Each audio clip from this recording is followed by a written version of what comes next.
play games of blame. It can be easier to say it's your fault than facing our lack of gestalt. And I'm aware that it's my own baggage, but please let me plead. I'll shut up, but I just need you to let me have this. And I'm feeling so worn, waiting to find someone who can make me feel warm. And you, I think you knew I put my heart into us, and I was the one to crack it in two.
I changed, started acting strange, had my life in my own hand. Meanwhile, I was wasting time, thinking things were fine, but you had other plans. Behind your weak disguise, all the worthless lies, I was wrong and now I know. Don't think that I won't try, this is not goodbye.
Hey guys, welcome on in.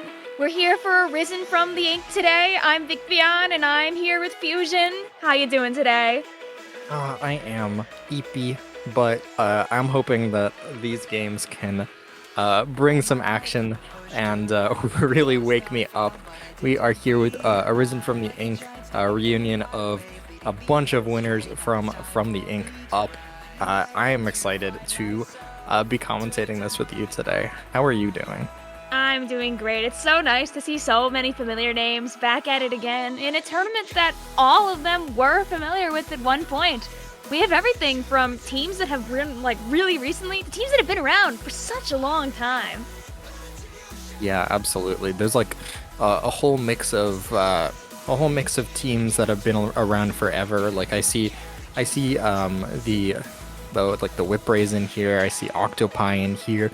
There's a lot of familiar faces that we're going to be seeing here as we are almost ready to hop into our first match, which is going to be Celestial and Hyperzone. What can you tell me about either of these teams, Vic? I know that Hyperzone actually just won from the Ink Up 52.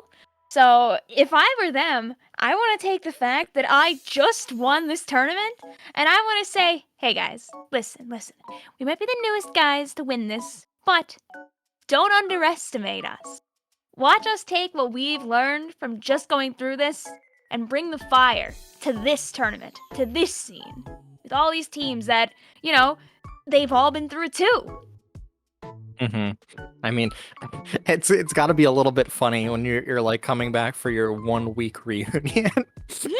So you've got teams that might have won forever ago and have been going through their own adventures, but just getting a chance to come right back at from the Ink Up and challenge all of these other teams is a great opportunity, and I hope to see Hyperzone put on a good showing. We've also got a Celestial, who I believe won back in December, and they were in Alpha Bracket of Low Ink as well. So something that I'm kind of interested in seeing is that they have a Brella player on their team, which we don't see all too frequently. And I'm wondering whether that's going to be that Tentabrella or even the Sorella. Maybe they'll end up showing us a little bit of both. A little bit of Zuka action, perhaps. A little bit of undercover Reef Slider cheese? Dear God. Maybe. I mean, I've seen a decent bit of Reef Slider cheese is like you think it's never gonna work against you until it does, and it's the most annoying thing in the entire universe. But It's so funny. Sometimes you get so scared of like, oh, I got that Zuka player in the back, but then you forget like when the when the Reef Slider comes in, you're playing like what's a good zone where it gets taken immediately? Robo Ramen? Do people still play Mako. Robo Ramen in comp zones? Yeah, I feel like people still definitely. play that, right? Okay. All right. I still got the knowledge. I still got it in me. Oh my god, but yeah, like it can be kind of scary to kind of have that inevitability, even if that special is not the most useful at all times. But I'm kind of interested to see some of the other stuff going. We've actually got let's see. Yeah, we have Splatlings possibly coming out from Minnow. I think Edit's been pretty popular recently. I'm wondering whether we're going to be seeing some of that. Auto is also a tent umbrella on Hyperzone, so we may see maybe a tent versus tent battle, which can always be a little bit funny. Ooh, I would love to see that happen. It can. They gotta make it happen. Maybe. I mean, it could be a little bit weird when they gotta whip out the DMs, be like, yo, can you play tent this game? I'm gonna play tent this game. Do tent players like playing against other tent players? It feels like you're just, I don't know. It's like you're trying to take your niche like advantage, and then it's like it's like when you put down a splash wall and the other team puts down a splash wall, and it's like, well, now neither of us are happy. It's like when you go into solo queue and there's a guy on the other team playing your weapon, and you're like, oh, no, I gotta outplay this guy. Oh no! And then like they get like a kill on you first, and you're like, oh no, I'm the worst player in the world. That's when you gotta lock in, Mm-hmm. Oh, we got Peach saying 10 to 1v1s are fun. Maybe we'll get lucky. Maybe we'll get to see. Maybe. What else do we have here? We actually have on Celestial. They are we've got a blast. I think actually we have blasters on both sides, but something that's kind of interesting to me is that Luna seems to be the primary weapon for Roe. So I'm wondering whether we're going to be seeing some of that. I'm kind of hoping that it's that fizzy Luna. I do always enjoy seeing the fizzy Luna and some hammer gaming. Yeah, some hammer gaming, playing around all those corners, getting all those fun, annoying little chip. Maybe we'll have to wait it out and see what maps there are. If they bring out the Mako Mart zones, then maybe it'll be there. Watch as I'm gonna open up. I don't think that. Yeah, okay. I was checking. I was like, what is the map mode? It's right there on the screen, Victoria. It's right there. It's Rainmaker Scorch. This is the map where you could actually see it work out, though, when you think about it. Hammer can be really good here. Makes you think of do you remember that one clip? I know this is a Reef Slider clip and not a Hammer clip, but that clip by Mello where everyone started playing Dread afterward because of how insane the pop was? Hammer can do that. True, yeah. I mean, by that first checkpoint, it's so narrow. Anything that just can do a lot of damage up close is really, really powerful. And can I just say how cute these graphics are? Like the little Scorch Gorge graphic for the daily special is adorable. Oh, yeah, the artwork that goes into this is just so nice. I'm giving my tiny claps to our friend. I don't even know if the artiste is here right now, but always good to give them a shout. You work so hard to make all this work. Absolutely.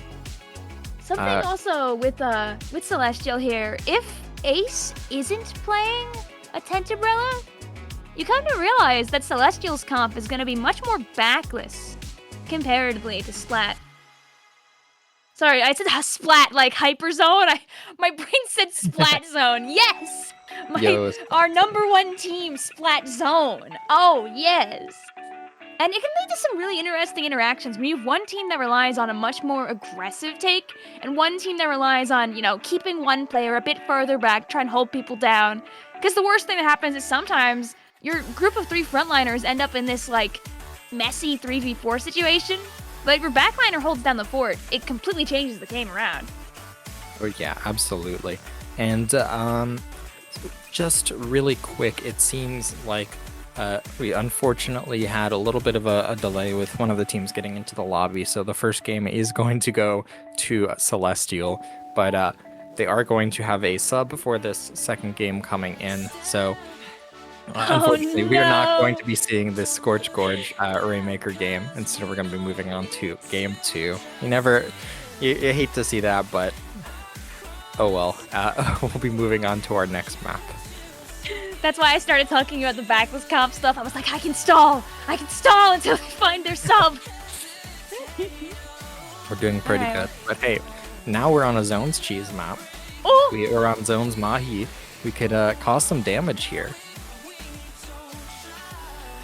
Oh yeah, this is definitely one that could do that. I love the little advertisements in the middle as time is going on too. To drink one of the Splatoon drinks. Okami's special blend. That sounds pretty good. Salty melon special. That sounds less good. I don't know if I'm down for that one. Incredible. Well, I'm excited. I'm like, these are all like separate things from the ones in the game, right? These are all like really cute. They're really well edited Asco too. with Speedy Gazpacho. Actually, no, the run speed doesn't help you roll faster. Come on. Silly. It'll help you when you're holding your roller in the air. One of the greatest techniques that a roller player does, right? Right? Okay, that's kind of my favorite thing, when they just hold it straight up. Oh my god, wait, does Splatoon 3 still have that glitch? Remember in Splatoon 2, if you held your roller up in the air, underneath certain platforms, on Camp Triggerfish, you would have the roller stick to the ceiling as you ran? I mean, it still does that, right? It goes against the wall, but I don't think it sticks up in the air anymore. I'm not sure though. I mean, I don't guess remember. we probably can't test it. I don't think we have any short Yeah. ceilings like that in this game. Hold Not on, to now imply I'm that we trying to want think. Camp Triggerfish back in Splatoon 3. That's not what I'm implying here. That spot belongs to Moray. No! Not more. Okay, what about Snapper Canal? How about Okay, that? I actually love Snapper. I think Snapper's pretty fun. I've never had an adverse reaction. I'll be like, what about Moray? I'll get no! What about Snapper? Yeah. Okay, they can bring back Moray as long as they bring back the comically narrow zones. No! They would be funny to do just Zipcaster on Moray. Oh my god, that would be funny. That would be really good. Would you be able to reach from one side to the other though? I don't know. I think so. It goes as far as an E-liter. It's pretty crazy. Somebody needs to mod in Moray just to test, just in case. Come on, we got that one last map slot. There are so many maps that we could put there. True.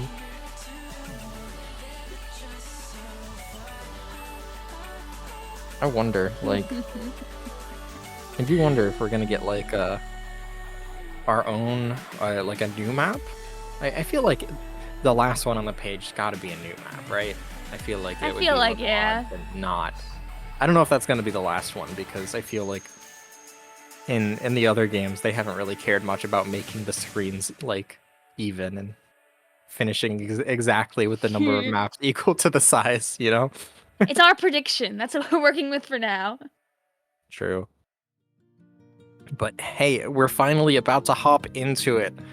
Zones on Mahi. Here we go. I'm excited. We are about ready to get things going. Finally, let us dive in. Will we get our Luna Blaster? We got the machine, tent on one side, no tent on the other. We see a wiper though. That's actually no back comp coming out on the other side. I like to see that wiper. Gonna going to be moving around quite a bit. So we can keep an eye on Stell during this game here. Going to be trying to navigate around the map. Tent as well as that Wiper go down very early, so it's a 3v2 situation. Foz on the bucket on this left side. Foz, fantastic positioning. Yes, that off angle helps them get 2 and get that first cap for Hyperzone. Alright, we're going to see this move back in here. We've got the likelihood of seeing some strikes here soon. The perfect way to take this zone. We're seeing Celestial be patient with this retake here. No reason to die before they can actually push in together. Oh, and here come the strikes and the bomb! This is so sad, but at least they got one to move some people out of the way. Yeah, they just drop it right as that special is about to come out. Great timing. Now Hyperzone already has the timer below 50 points. The Booyah's going to come onto the zone. That's actually going to flip it. The Tentabrella drops on that left side. They're going to get singled out again, so Celestial isn't able to get back into the zone here. Hyperzone is going to hang on as they're trying to push them all the way back into their spawn. Nowhere to go. The Charger gets caught out. Really they were great so play. close to surviving that as well. Gogo's going over here, trying to get a little bit of paint. They're not really that close to Cooler yet because they have to kind of wait down that timer. It's a good change they did a while ago for that. And this is Celestial's chance here, possibly to move in. Aww. Oh my goodness, the torpedo. Just getting that little tap. Ace now on that left side finds a pick with the Zuka, looking for some more. They're the only one on the zone. They're not able to get a cap in time. The strikes are going to finish it off. Celestial is able to just hang in there, stabilize, and try and get something going because they have that game advantage. They, they can play this a little bit more like patiently. They're just kind of chilling out and waiting to let Hyperzone come to them. Now the Tentabrella Ace trying to move in the middle of the map. Foz is in the middle of nowhere and is going to get caught out. Now Hyperzone is going to be forced to back off on this left side, and so much pressure. They have absolutely nowhere to go right now. Ooh, that's a scary corner to be in when you know that Guga has that Booyah Bomb waiting too. Yeah, definitely. But now 3 down. That's actually one of the members of Hyperzone. Yeah, Chris was able to get in and do a lot of damage with that. Ends up flipping the zone and saving the lead for Hyperzone there. The Cooler is going to be ready. And these guys are gearing up for that final hold because their penalty is pretty low. We see Foz in that top right trying to just lock down that angle. Celestial is going to need to do something really quickly. They're going to need those strikes if they want to do something about the zone. Here they come. The Booyah is going to come out. The zone is not going to get flipped. They're going to need to get the picks on the zone if they want to flip this. And the hammer's going to come in. It's going to find 2, and that means that Celestial is going to have an even harder time, is going to have a better time holding that zone. The Hyperzone is, rather. Woo! The Charger finds a very nice pick. They're almost out of time. They need to neutralize it. It's so close. You can do it. Oh, and there's the save. Dude, that hammer almost won them the game single-handedly. And Stell coming in with another one here. The throw getting a pick as well. Did the throw get 2 of them? My goodness, yes, it did. It helped finish off those 2 members. Now Hyperzone has a much bigger penalty, but they only have that 1 point on the board. They're just looking to kind of stall this out here. 1 member's in that top right. That's Ace on that Tentabrella. They're going to need to deal with it because the Zuka and the shield can really create a lot of space for Celestial there. Here's that Charger on the left side. The Zuka's going to come in. It doesn't find anyone. 2 members on Hyperzone go down, and Celestial gets a really, really clean cap. But the strikes for the bucket, they actually jump out in time. So Hyperzone kind of backing up and trying to gear up for another take, and that's exactly what they do. Wow, literally our first game of the stream, and it's already heating up, I feel like, these guys. Team fights up the wazoo, hammers from behind, strike pushes that actually feel really good. It's going to be a good day for Splatoon. Yeah, absolutely. Those strikes have been really good. Now only 10 seconds left. Hyperzone looking to finish off this game. The strikes come in. Is there going to be a cap? It's not. There's only 1 member left. Fled is going to hit that nice Zuka shot to finish off the game, and we have a 1-1 set after our first game of the day. Hyperzone wanting to show what's up. They may not have gotten that first point, but they know what they want. They still want to show, hey, we might be the newest blood on the block. We can do something. We can do this. Zuka collateral kills family of 2. What?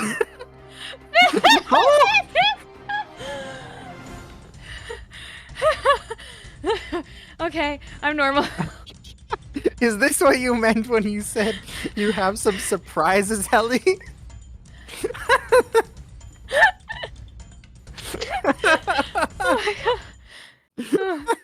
Local team goes down 2 games, adds third V shot. Wow. That's a quote, alright. Oh. So hey, that was Mahi Resort!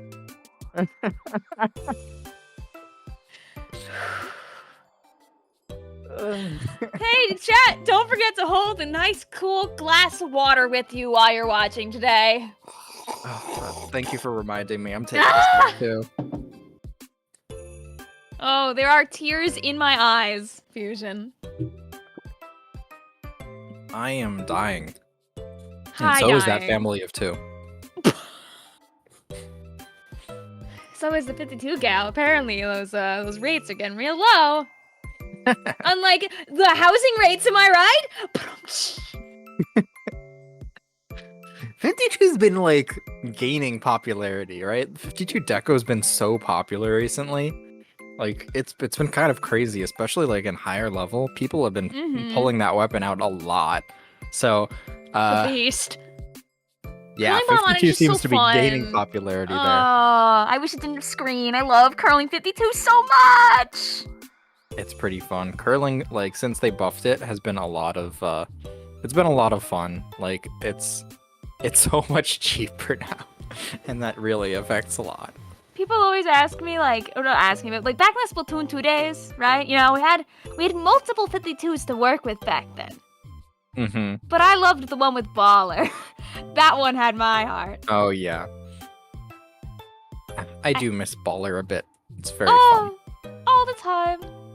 Super slow Baller Explo. I'm was so one of the glad it has craziest Splashdown. It's so fun. I have been meaning to play that new Explo. I haven't gotten to use Splashdown all that much. But yeah, we're going to be hopping out to Crab Leg, and we have a pencil. Makes sense for this map. But what I'm interested in is that Rapid Deco. I have a little bit of favoritism towards No, that you're very real weapon. about that. It's one of the most fun blasters in the game. Even though it doesn't have the baller anymore, it's still really fun with that Still has Jet torpedo. special. It does have that torpedo.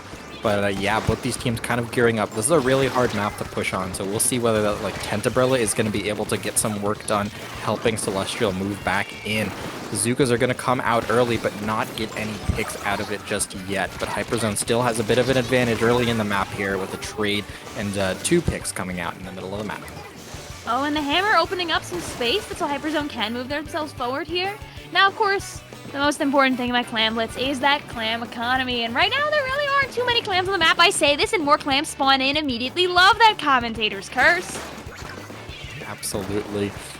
Clams just come out of nowhere. Pencil locking down this top left of the map. We actually have the Vac coming out in the middle, but all the teammates are gone in this process. Nonetheless, that Vac is going to do a lot of damage with the shot.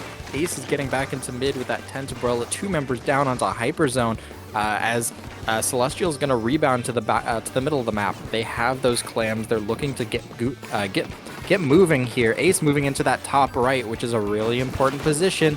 And if they're able to get that, Celestial could potentially get some points on the board here. Here they go. 2 members down. The Vac's about to come out as well. This could be really big for Celestial. Oh, Ace's control with the Tenebrella is just so nice to watch. Look at how they just lead their teammates in perfectly to get that big clam. And while that push might be over, it at least scares Hyperzone a little bit. Although Hyperzone is going to collect a lot of the map while Celestial is respawning here, as most of those members did go down around the same time. Foss, just be careful and wait out their opportunity here. Hopefully they don't accidentally inkjet while holding the clam. I've done that before. I believe in them. Yeah.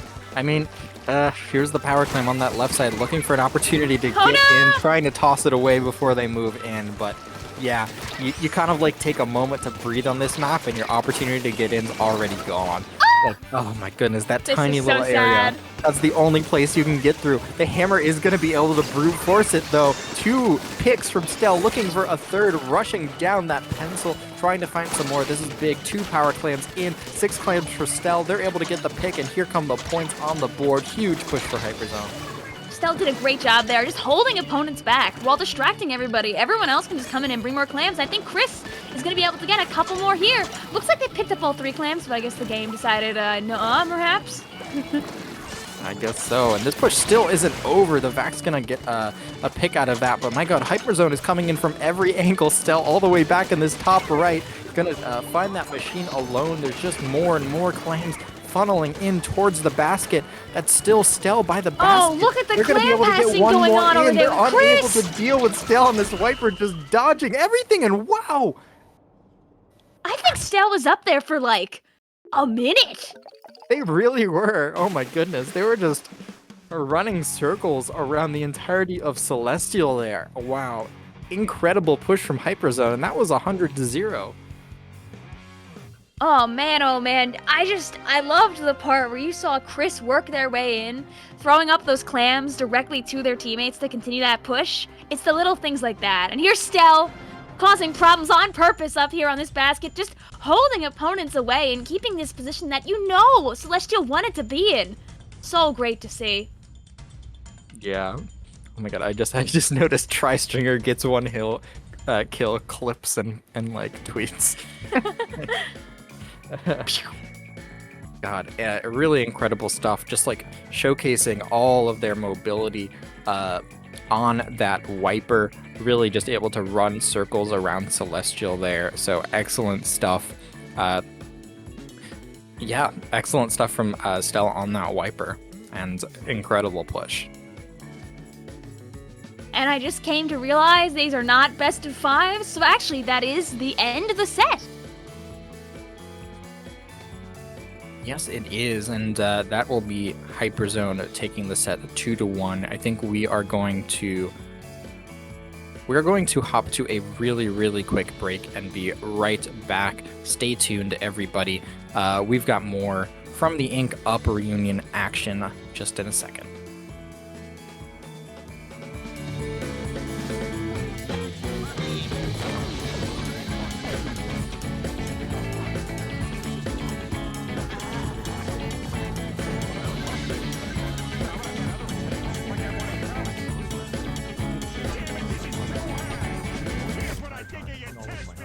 Boyfriend at the time. She kept recalling tales of them when they were little. She close to home to me. She kissed my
see the city sky before the sun's up.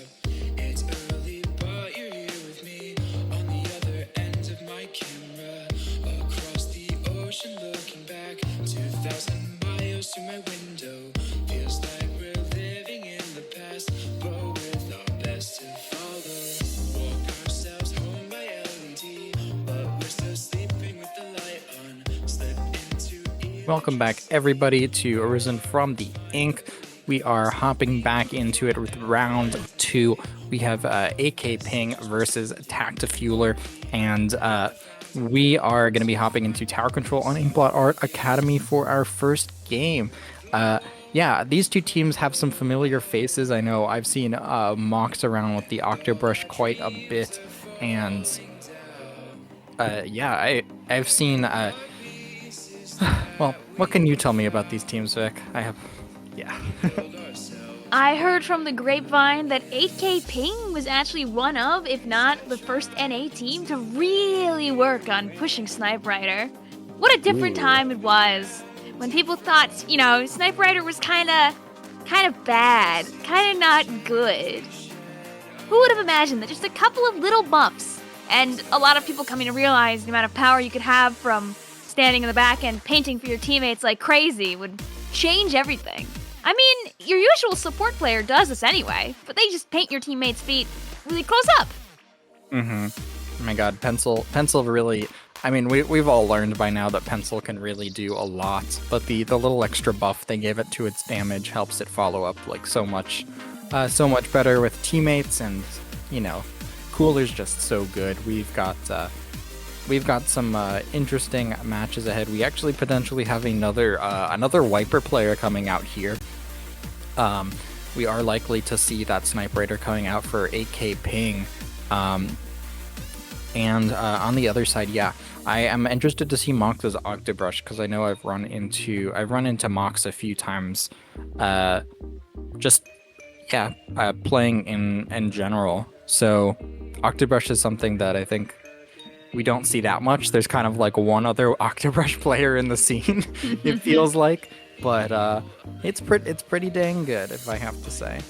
You know what? There can be advantages to playing weapons that people are less used to. They pop up in places you don't expect, you don't think about, and sometimes you need like a minute of a match to kind of get used to their game, which can give your team a bit of an advantage sometimes.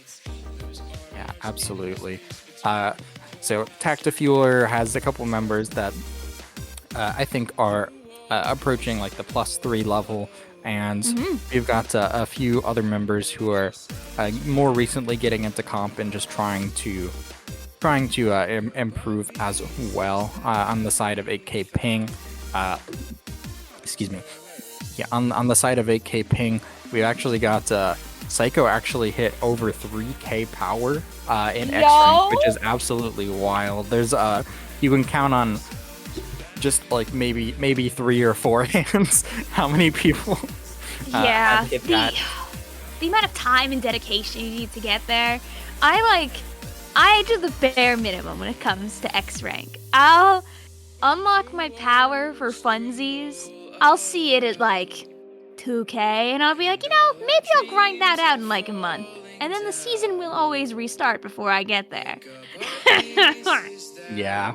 Oh my goodness. It's like the moment I start caring about X power, it gets so frustrating to try and grind. I like haven't played solo for a month, and then I played 6 games of X rank yesterday and gained like 200 points, and I'm like, okay, that's enough for the next month.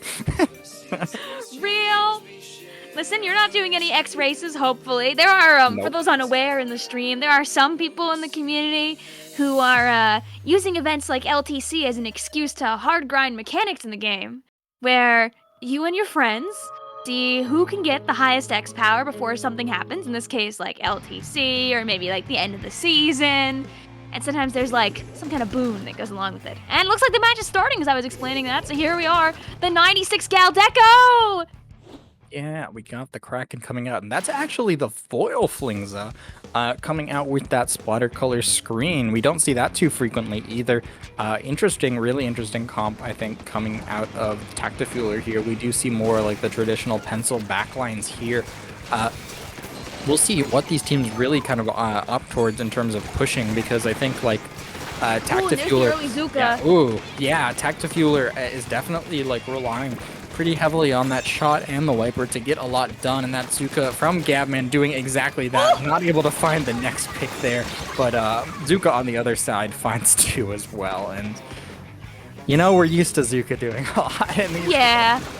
Okay, you know, if I'm the players on Tactifueler, I see that brush hanging out on those boxes, I do not want to be approaching that. I think 8K, I mean, Iraq did a great job just leaving that situation. Yeah, definitely. Psycho trying to find a way in on that right side, looking to try and get some picks, but not able to find anything just yet. Still, neither of these teams has a checkpoint. They're looking to really get some picks in order to clear the way for their team, and this could be just it. All 4 members of Tactifueler are up. They have the Zuka online. Here it comes. Looking up that top left, it's not going to get any picks, but that is going to create space for that tower to move forward, and the first check and push is going to go to Tactifueler. Now, it looks like up here on plat is very blue already, which is definitely going to help out. This Kraken trying so hard to find a couple of picks, but they do escape with their life, so they can reposition and try again. You've got this Sniper Rider all alone on the tower. They're having to back off for just a moment, whipping out the cooler for their teammates as they come back. This is a push that probably isn't over just yet. It might depend on if this Sniper can get that pick. What a crazy shot! Gosh, not able to move forward. They're just trying to push up on the high ground, and it's oh so difficult to do that without the special still online. So Oh no! actually, we have a DC. Oh no, but yeah, they're going to end up restarting it just before the 3-minute mark. Neither team below that like 50 score, and just we're gonna get a replay, I have to assume here. It's all good in the neighborhood. I actually don't know what the DC rules are, but I'm sure we'll find out very shortly. Looks like we are getting that ping to see what's going on here. And there is going to be that replay going on. Awesome, we do like to see that. Yeah, well, both of those teams were like looking for that opportunity to get in, and neither team was able to find it just yet. I mean, I think we didn't see something like that Zipcaster coming out. We didn't see too much value out of this screen, so maybe this time we will see we'll see a little bit more pressure like towards that left side by the first check, since that seemed to be such an important area. Well, we might not have seen too much of that Zip. Mox was actually getting a great set of splats early on into that game when they were on those blocks. It was very fun to watch. I was just staring, you know, watching as you do, watching roller and brush type players do their thing. It's always nice when one team has one of each of these like melee type weapons, cause like it starts to be like a battle of the wits of who's gonna get more guys. Do you end up finding the other melee guy? Do you scrap? Do you hide? Is a good question, because usually it's like if it's anything like blasters, it's kind of like whoever swings first without like taking their time loses. Yeah. You know? I think with something like Octobrush, you might have a little bit more like leeway in terms of like hitting stuff, but it's definitely something you gotta be mindful of when you're like playing close range versus close range, because like the first hit is so important. There's such fun fights to watch. Oh my god, like I don't know how long it's been since I've watched like an intense 1v1 between like a couple of splooshes or something, you know?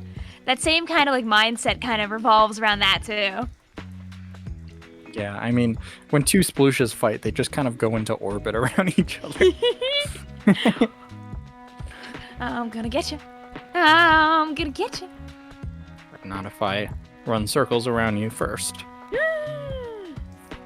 But yeah, they are restarting this match right now. We're watching those check marks come back up. We should have this game underway again on Tower Control Inkblot Art Academy before we know it. Yes, indeed. We are already preparing to hop back in just a moment. It's such a cute art piece. Every time we sit here and just kind of stare at the whole screen going on, I'm very excited also. This is a best of 5, by the way, so people in the chat know. Our first round was a BO3. This is now a BO5 instead. So we do have up to 5 games that could be played here if the matches are close. Yep. So we've got a lot of games in this set ahead of us. We'll see if these teams learned anything from their first game. And I'm just noticing that's a lot of special charge on like the entirety of Tactifueler. 3 They know what members they have want. at least a main. Yeah, they know what they want, and it's the special meter. Mox moving up on that left side. They found 2 picks moving in. He's gonna move all the way into bats now, just sharking them out over here. They find 2 more in bats, and oh my god, just completely clearing out AK Ping. Tactifueler holding down this left side while Mox just runs rampant in their base. Look at all the paint also that Mox and everyone else gets from that Snipe Rider. Every single time some blue paint comes back down, it's just bada bing, bada boom. The Snipe Rider's covering right back up. Ooh, barely evading the Zuka there. Pulling out the Zuka hitbox as Doc has been flying around Twitter the last couple of days. Yeah, oh my goodness, and the Kraken's gonna come in. Still, the tower is, well, the tower's been stopped at this point, but members of Tactifueler are still up, just kind of swarming around their map. The map. Mox looking to try and stay alive, potentially give jumps to their teammates, and yeah, they're gonna end up regrouping on this left side, regaining all of those specials. Screen's about to come out as well. Over towards that right side, but AK Ping's gaining some leverage here. They got their feet down on the ground again, but not going to be able to sneak up on that Flimser roller. And one hit from this is a really good situation though for AK Ping right now. Yeah, 2 more picks. They have the specials online, and yep, here comes the screen. Here they go. Now we're going to have Psycho who's able to really make some ground for themselves here. Gavman bringing out the Zuka. Psycho moving in with the hammer too. That's going to pressure multiple members out the tower all the way at that second checkpoint. There's not too many points to lead now, and Tactifueler trying to move in. Mox finds 1 pick and a second on that tower, and Bazooka finds 2 just in the nick of time. Oh, the 28-30. The question is, AK Ping still has 3 minutes to turn it around and try to get past 30. Do you think they can do it again? I think they got a good shot at it. Yeah, they definitely do. No checkpoints in the way. No! Oh, Kraken startup. It's not instant anymore since Splatoon 1. So AK Ping is going to be forced, or AK Ping is going to stop the Kraken from dealing any damage here. Now Tactifueler still has that lead, but they know there's no checkpoints in the way, so they need to be extra careful. Keep things like that Kraken in their back pocket for when they try and defend here. But Mox doing some damage. The Zipcaster finding 1, looking for a second. Almost There's got the call second just there. before anything happens. Oh my goodness, and they're dead online. It's so sad to see that happen after such a good like Zipcaster. This Platana just waiting it out. How about the little swirl around the bomb there? Just little Kraken things. Makes you smile to see it, honestly. Yummy. Oh, but you can't escape that bomb. I back out from that one, Bounce. Oh, and a really good pick there, too. This is a really intense fight in mid here. Taking out a couple of players, really what they needed here. If you're on Tactifueler, you want to waste as much time as possible. You want to see that clock go down ASAP. Mox working their way back in here, causing a bit of a ruckus. Waiting for an opportunity. Oh my goodness, 2 members try and push in against AK Ping, but my god, they dodged the Zuka. Mox is going down. Yeah, wow, AK Ping took that so cleanly. We're able to shut it down. So now they are all alive for a potential attack here. The Zuka is going to target 1. There's still 1 sharking on that left side. They have an eye on them, and they're able to find a pick as well. This is a big opportunity. They have a chance for a big push here if Psycho's able to move up on that left side with the hammer. The Kraken's going to come out on the tower, but oh, Bounce is chasing him down. Yet. I mean, it's a good distraction because Kraken allowing his teammates to have a little bit of time. And oh, there goes another DC. Much later in the game this time, though. We're probably going to have to see the match run its course. Yeah, but AK Ping had an opportunity to, get a big push for the lead here, but it's going to be much, much more difficult in a 3v4 situation. So now Tactifueler, taking full advantage of it, is going to just try and rush down AK Ping in their base. Yeah, all you got to do in a 3v4 is just have trades because one guy's going to live. Mm-hmm. Iraq perfectly positioned there for him to get that slap. And actually, a lot of the members of Tactifueler actually go down at about the same time. Yeah, so AK Ping managing to gain some ground here, but they've got like that Kraken to deal with. It's going to be hard for them to really really Oh, do no. anything about that kind of inevitability. They need to touch the tower. They have one shot at it, but the 3v4 is going to make it nigh impossible. I almost thought for a second somebody had gotten a sprinkler death there, but I don't think that's what happened. I will choose to believe that's not what happened at the end there. Yeah, unfortunate, but really close game overall, and I don't know which way this is going to go here. Oh, and we've got everything coming out here, this 3v4 action, but Mox was just doing Mox's gameplay in this game was a sight to see. You were not wrong earlier saying we were going to see some really awesome Octobrush gameplay during this set. Yeah, definitely. It's just able to, Mox is able to just do a lot of damage and take advantage of that, like, quick kill time of that Octobrush and zipping all over the place to do some real damage. But, yeah, that was that game, game one, well, sort of game two, in a strange way. We're going to be moving on to our second map in just a second.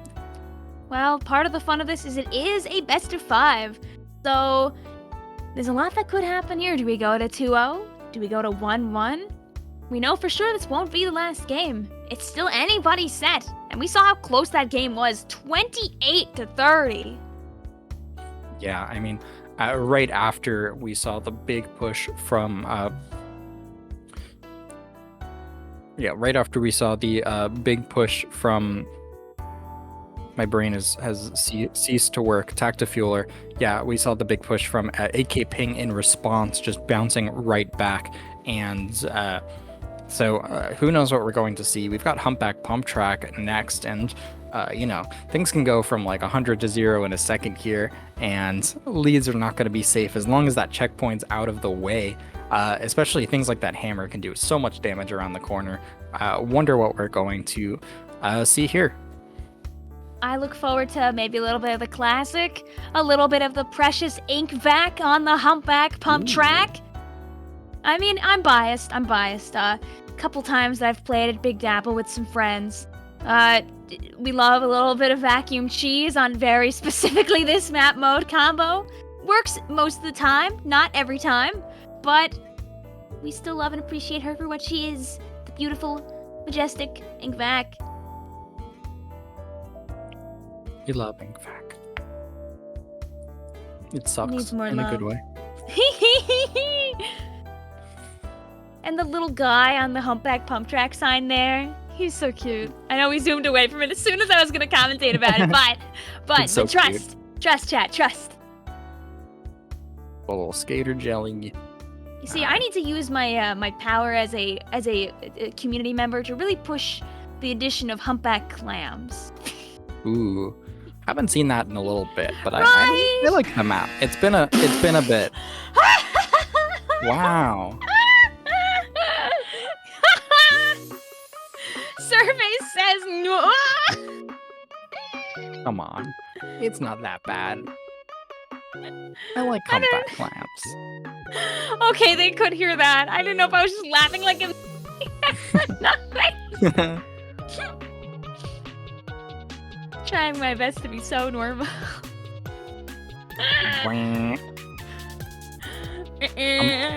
I'm very glad that's not. I've heard versions of that are like 10 times louder, and those scare the daylights out of me.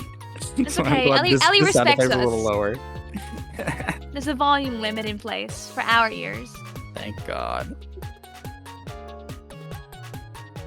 Are you a 2 ears on like a on headset type of person, or like 1 ear on headset type of person? Right now I'm a 0 ears on headset Ooh. kind of person.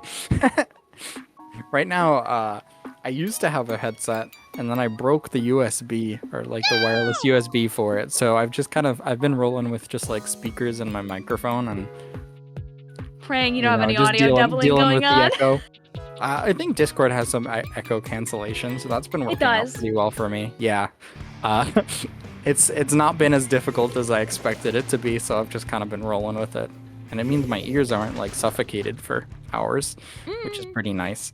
But yeah, same comps hopping right back in. We've got Humpback, Rainmaker, and I think, yeah, we're likely going to see that first pop from AK Ping here. They are going to grab that, but they do go one down in the process. Tactifueler gearing up for an early push after Mox finds a nice pick around that left side. Yeah, Tactifueler actually does have a little bit less in the bombs department overall when you think about it.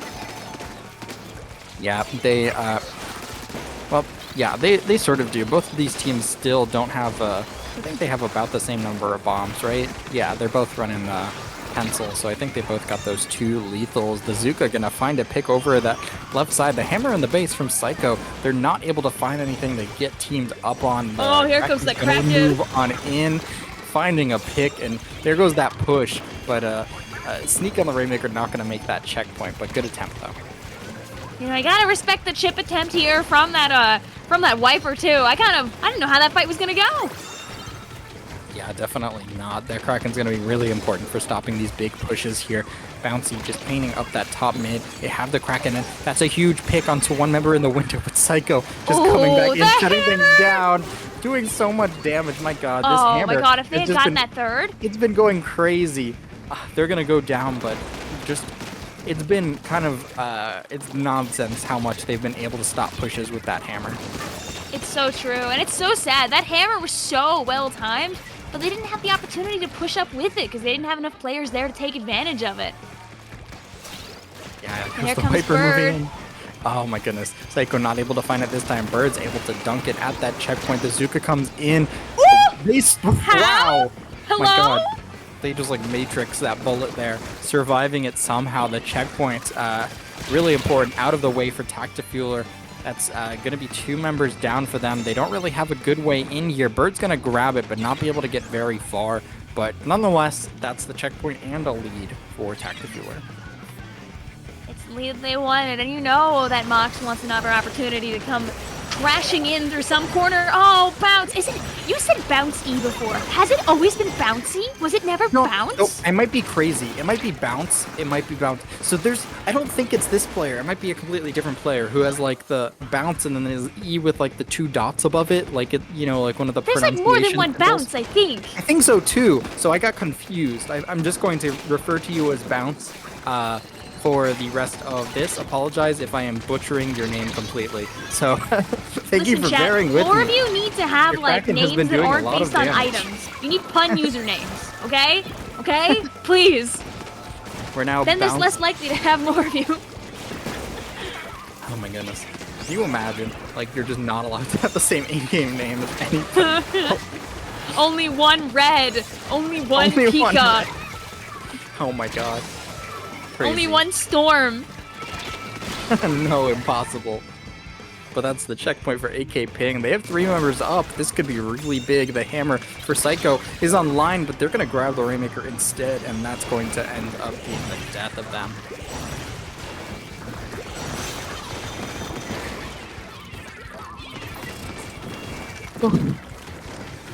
My goodness. Yeah, bounce over on that right side, just painting up. That Kraken, again, really important for stopping big pushes, but Tactifueler going 3 down. It's an opportunity. AK Ping's going to be able to grab it. The Rainmaker's still sitting in their base. The screen's going to come up. They know where the Rainmaker is, but Psycho's going to be able to just run it down all the way to 18. What a good Big dash points there, on the too. board.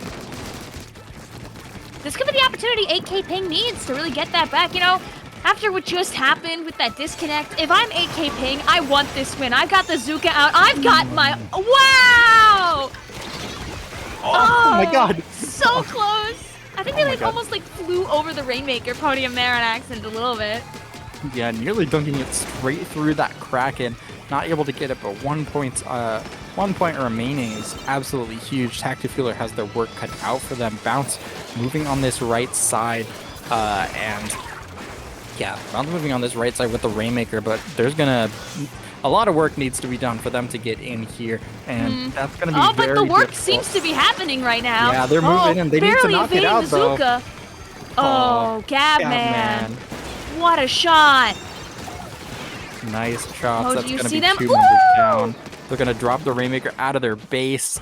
This is a nice play. Psycho's just going to hang on to it in the process. And I don't think anyone has anywhere to go here. Psycho's going to go down with like 1 second left, but Rainmaker's in a very difficult position. Bounce actually finding 2, looking for a 3rd, and there's a jump really here too. Good save, honestly. If they grab it here, they have another shot. But it's just the pencil and Bounce. Oh, they can't pop it in time. The pop gets a couple of splats post the end of the game. What a good fight on the side of both teams. An 8K ping here, bringing it back to 1-1. They sure are. 1-1. We have a real set on our hands. Both these teams definitely kind of showing what they can do. We saw a lot of like big plays coming out from the Zookas from like Gabman found quite a bit of point. They hit quite a bit, you know. We saw Psycho doing a lot of damage from that hammer as well. Bounce was just shutting things down with the Kraken, but unfortunately not quite enough. After the push all the way to 1, just that one push, leaving the Rainmaker by that corner kind of ended up costing Tactifueler there. But they still have 2 more opportunities to win games here and in this best of 5. Honestly, though, Bounce's plays with those Krakens were so good. Mm-hmm. It was like genuinely good to watch. I would love to see more of that from Bounce, and I think that next time it will save the game. This is me placing my commentator's bet right now. I'm hoping so. We have splat zones here. Yeah, I mean, 96 gal, especially the way Bounce has been playing it, has been really taking advantage of like using that Kraken to just get into hard to reach positions. So hopefully seeing some more of that here, trying to push over onto that enemy plat. We'll see. We'll see what happens as both these teams kind of gear up here. AK Ping taking it a little bit slower towards the start of this game. Seems like the first cap is going to go to Tactifueler. Oh, Mox just kind of waiting out their turn here, looking for somebody to drop on down. They're saying, please, please, please, please, please. Oh, and they don't get it, but they get to live for now. If you ask me, that's a really annoying spot for Mox to be in, because everyone has to pay attention to where he is.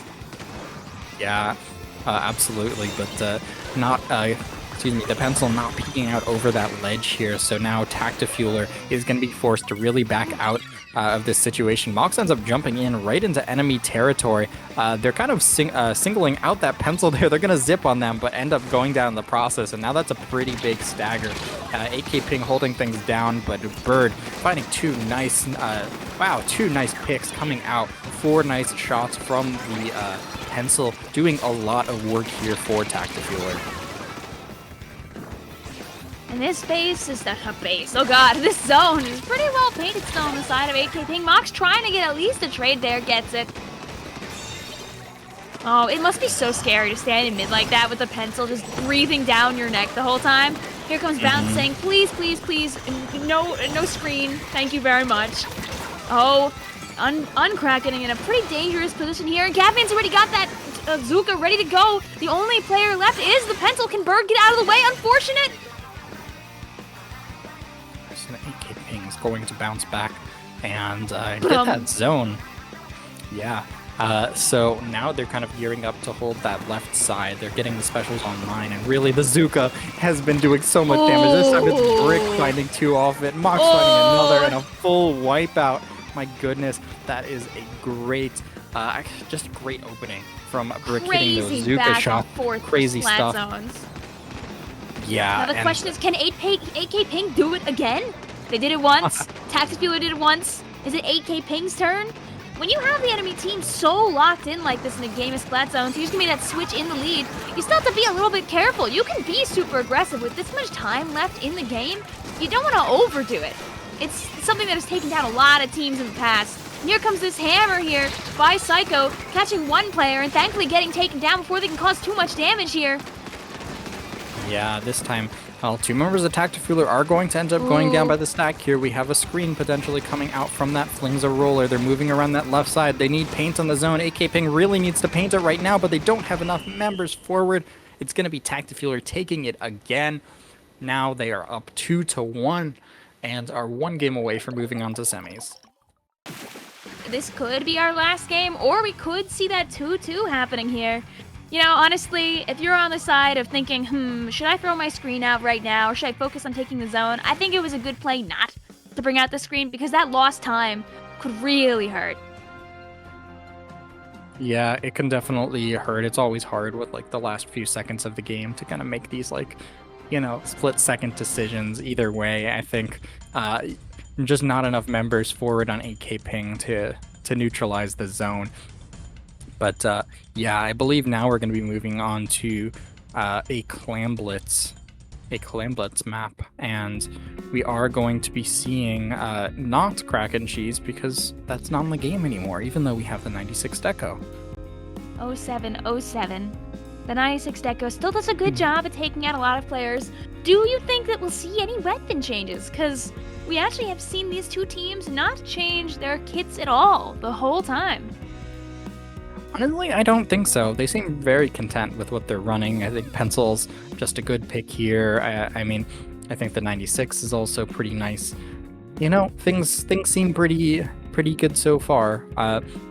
I do wonder whether we'll see something like the missiles coming out from the Flingza roller on the other side rather than the screen. Just the things that affect things from a long distance can really be very powerful on this map. Oh, and I'd like to see that Wiper keep playing. I mean, this is a map mode where if you get that hammer right between those fans, ooh, you can hold so much of that area down and keep people away. Definitely can. Like, the middle of the map is so scary, but once you can kind of get up onto that enemy plat. Museum is such a scrappy map, It's just, There's so much fighting that happens here. So it is going to be probably a battle of the mechanics on here. Of course, always team coordination is so important. We saw in that Clamblitz game from the last set how everything snowballed out of control as soon as one of the teams was able to just blast clam after clam after clam up there. There's so much that could happen here. Anything is possible. We're hopping into it. Game 4. This is quarterfinals. We are going to be seeing the same things out of 8K ping, and we do see the same things as well coming out for Tactifueler. So just sticking with what they know best, and they're going to be running for it here. And this time we've actually got a member, Psycho, on that right side trying to move up really early. They're going to end up getting double teams, not able to create an opening there, but early Cooler is going to come out first for 8K ping as they gear up to just try and hold down the middle of the map. Gotta be careful of that Wiper on the flank though, because we've seen Psycho do a lot of damage with that hammer, but Tactifueler doing a great job kind of swarming up, and there's absolutely nowhere to go for 8K ping. That's exactly what you would expect to happen sometimes here, but there's still plenty of time for things to change around.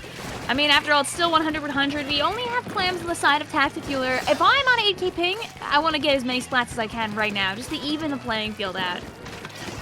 Yeah, absolutely. 8K ping was back to their plat, but they're able to kind of stabilize pretty well. Now the power clam coming out for Tactifueler. My god, the Zipcaster's coming in. There's absolutely nowhere to go. Two members going down, but the ball is going to be kind of stuck at the drop there. The jump is going to come in. That's going to be a second power clamp and score all the way down to 50. Tactifueler looking for even more points on the board. Some nice picks coming out now that you have 96, or sorry, Pencil moved up forward here. It's going to be hard for 8K ping to just kind of poke back in, but now the clams are kind of running out. Tactifueler having to back up into towards mid yet again, but a really nice push, almost 60 points on the board for that. Alright, and you know what? They're waiting for an opportunity to throw this screen out. As soon as they can work towards that, I've never seen actually screen really in any location, I feel like, on Museum. I actually don't know where they're gonna throw it if they throw it. It's gonna be real!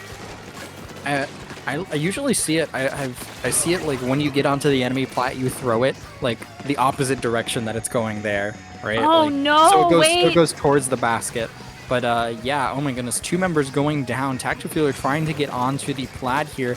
Bounce looking for an opportunity to get in. They are just going to sneak forward, and they're able to get a Kraken off too. That is massive. That's going to be able to stall for the rest of the team here. And now Bounce just holding things down. That's going to give so much room for Brick to get these extra clams in.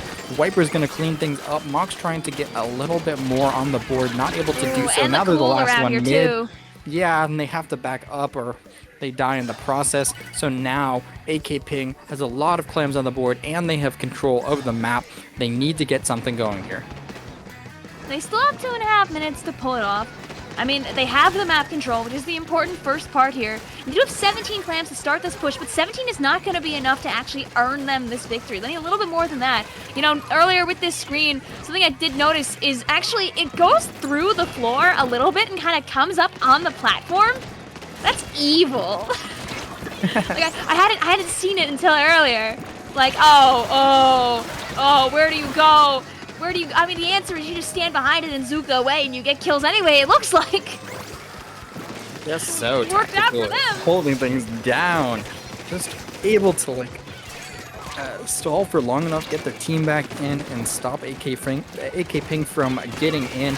And, yeah, man, Bounce's Krakens have just been coming out at the perfect time. When all the pressure just starts applying, they're able to use it just to slow things down and stabilize their team. Oh, and they still have all these clams. This cooler is in a spot where they can grab it right as they're rushing in to make their push. Oh, but they missed the drop a little bit. Psycho having to drop down as well to help their teammate here with this hammer. Trying to go for the second kill here on our friend Mox here with his, dude, his zip casters are so scary in this game. Like, you don't know where he's gonna be. In a museum where you have lots of walls that you can work with. Oh. There definitely are. AK Ping is almost all up, though. Here's the screen gonna come out. Oh my god, I think that damage buff coming into play there. They're able to slow things down. X-Man moving on that left side. They're at the block. They throw the cooler up. They're gonna get a power clam in. Do they have enough clams to come close to that lead? I don't think they do. Psycho's still up here, though. There's a couple more on this ledge, though, at least. Yes. Psycho tried to buy some time for teammates to jump, but I don't think anybody had the chance to do so because a couple of our players were actually coming back from spawn. This is going to give a free clam to the side of Tactifueler too. It's going to be a bit of work to fix this. Oh, with a couple players going down from that Zuka. Time is kind of running out for 8K Ping to save this. Yeah, they need that power clam online. They have a pity, but they're going to need some more. They don't have a good way to get in. And just the rush down from Mox going to shut things down. They find picks on both the power clams. It's just the hammer. They find the kill on that one as well. They're just going to camp out these clams, try and stop AK Ping from even getting back into the map, and they need to make a run for it. AK Ping has almost no time. Are they going to be able to rush in? No, Tactifueler gets the score instead. That's going to be a 3-1, and Tactifueler making it to semis. Shout out to both these teams, though, putting on a great show. You can see Bounce at the end there, starting to plan out the push. Like, just because you can't jump while the teammate is in Kraken, doesn't mean that you can't use that Kraken to run the other side, wait for it to be over, and let teammates jump to you that way. And I think that was his plan, but then someone from Tactifueler just came up first and took it all away. Yeah, I mean, AK Ping just was not able to get in time thanks to all the aggressive play from Tactifueler, just showing some really, really strong teamwork and aggression there.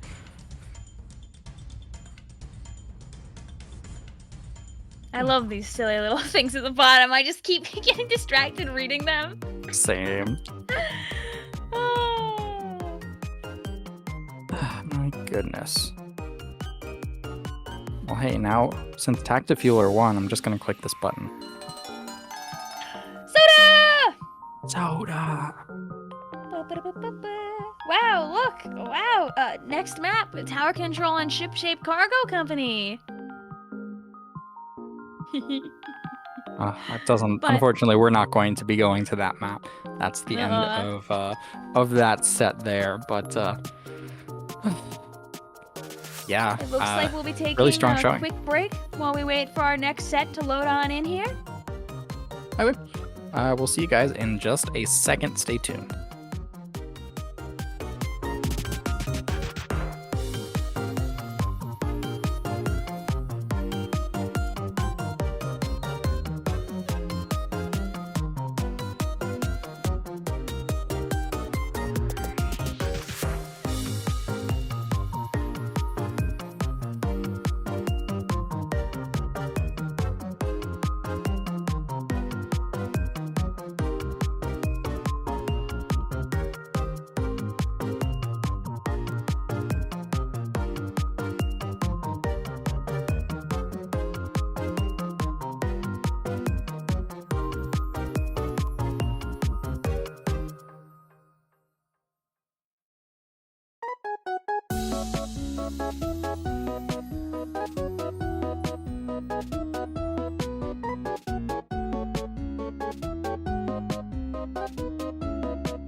I'm in England.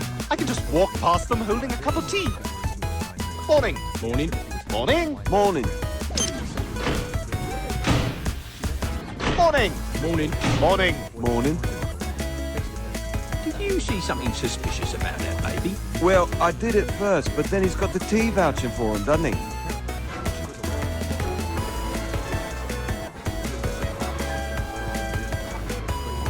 Looks like you're at Arisen.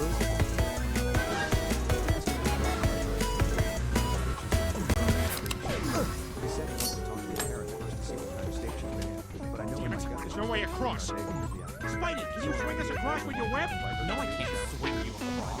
And it's Spider-Man. Spidey. I'm pretty sure I've heard people call you Spidey. Yeah, Spidey. What's your name? Petey? Hey, Petey, do something for me. Oh, I don't like that. Yeah, you don't like it. You're a fat nobody. Don't sing Spider-Man. How do you think I feel?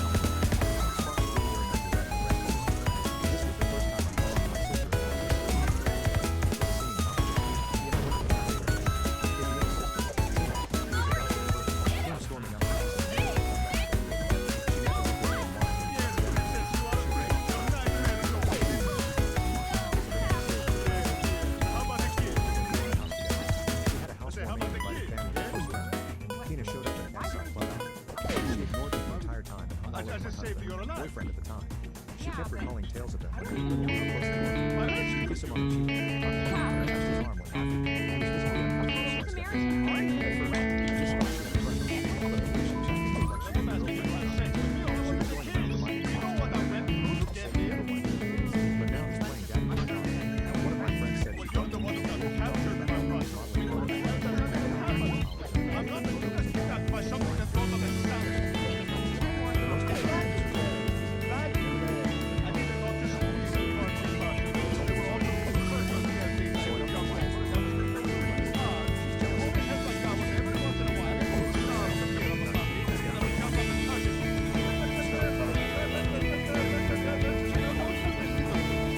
Alrighty, hey guys, we're back with winner semis here at Arisen from the Ink. It's already been almost an hour and a half of crazy Splatoon gameplay here. We've had 2 sets running on, and now we've got another one for you guys here. We're going to be watching a Taco Bell working overtime versus 07. How you feeling now, Fusion?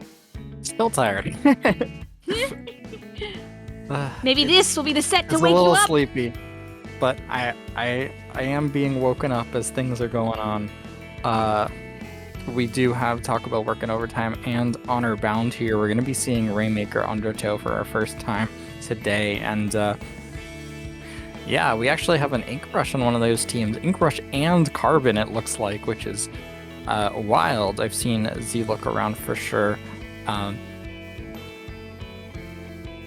But yeah, having both those weapons on the same comp is interesting. I haven't seen that very much. We do have a Junior on the other side from Halo, which I think I've seen around as well. Junior's been pretty popular recently. Definitely like those bombs and paint and stuff. And I know you're a fan of the Junior. Yeah!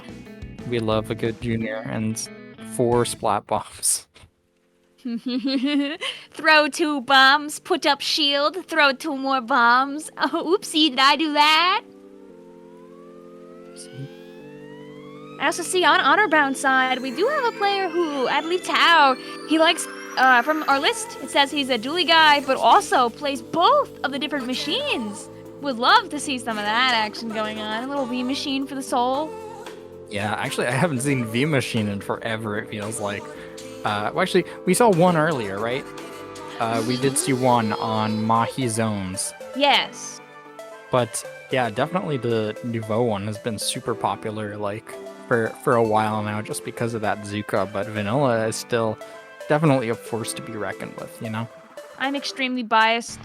I will always be. This Booyah Bomb machine is just something else, though. It just makes me so happy. Yeah, just a really, really solid kit overall. We've got some interesting stuff. We actually have the Splash-O-Matic Neo coming out from Asan there. And yeah, we got dualies as well on the other side. I think that's kind of been more of like the crab weapon of choice as of recently.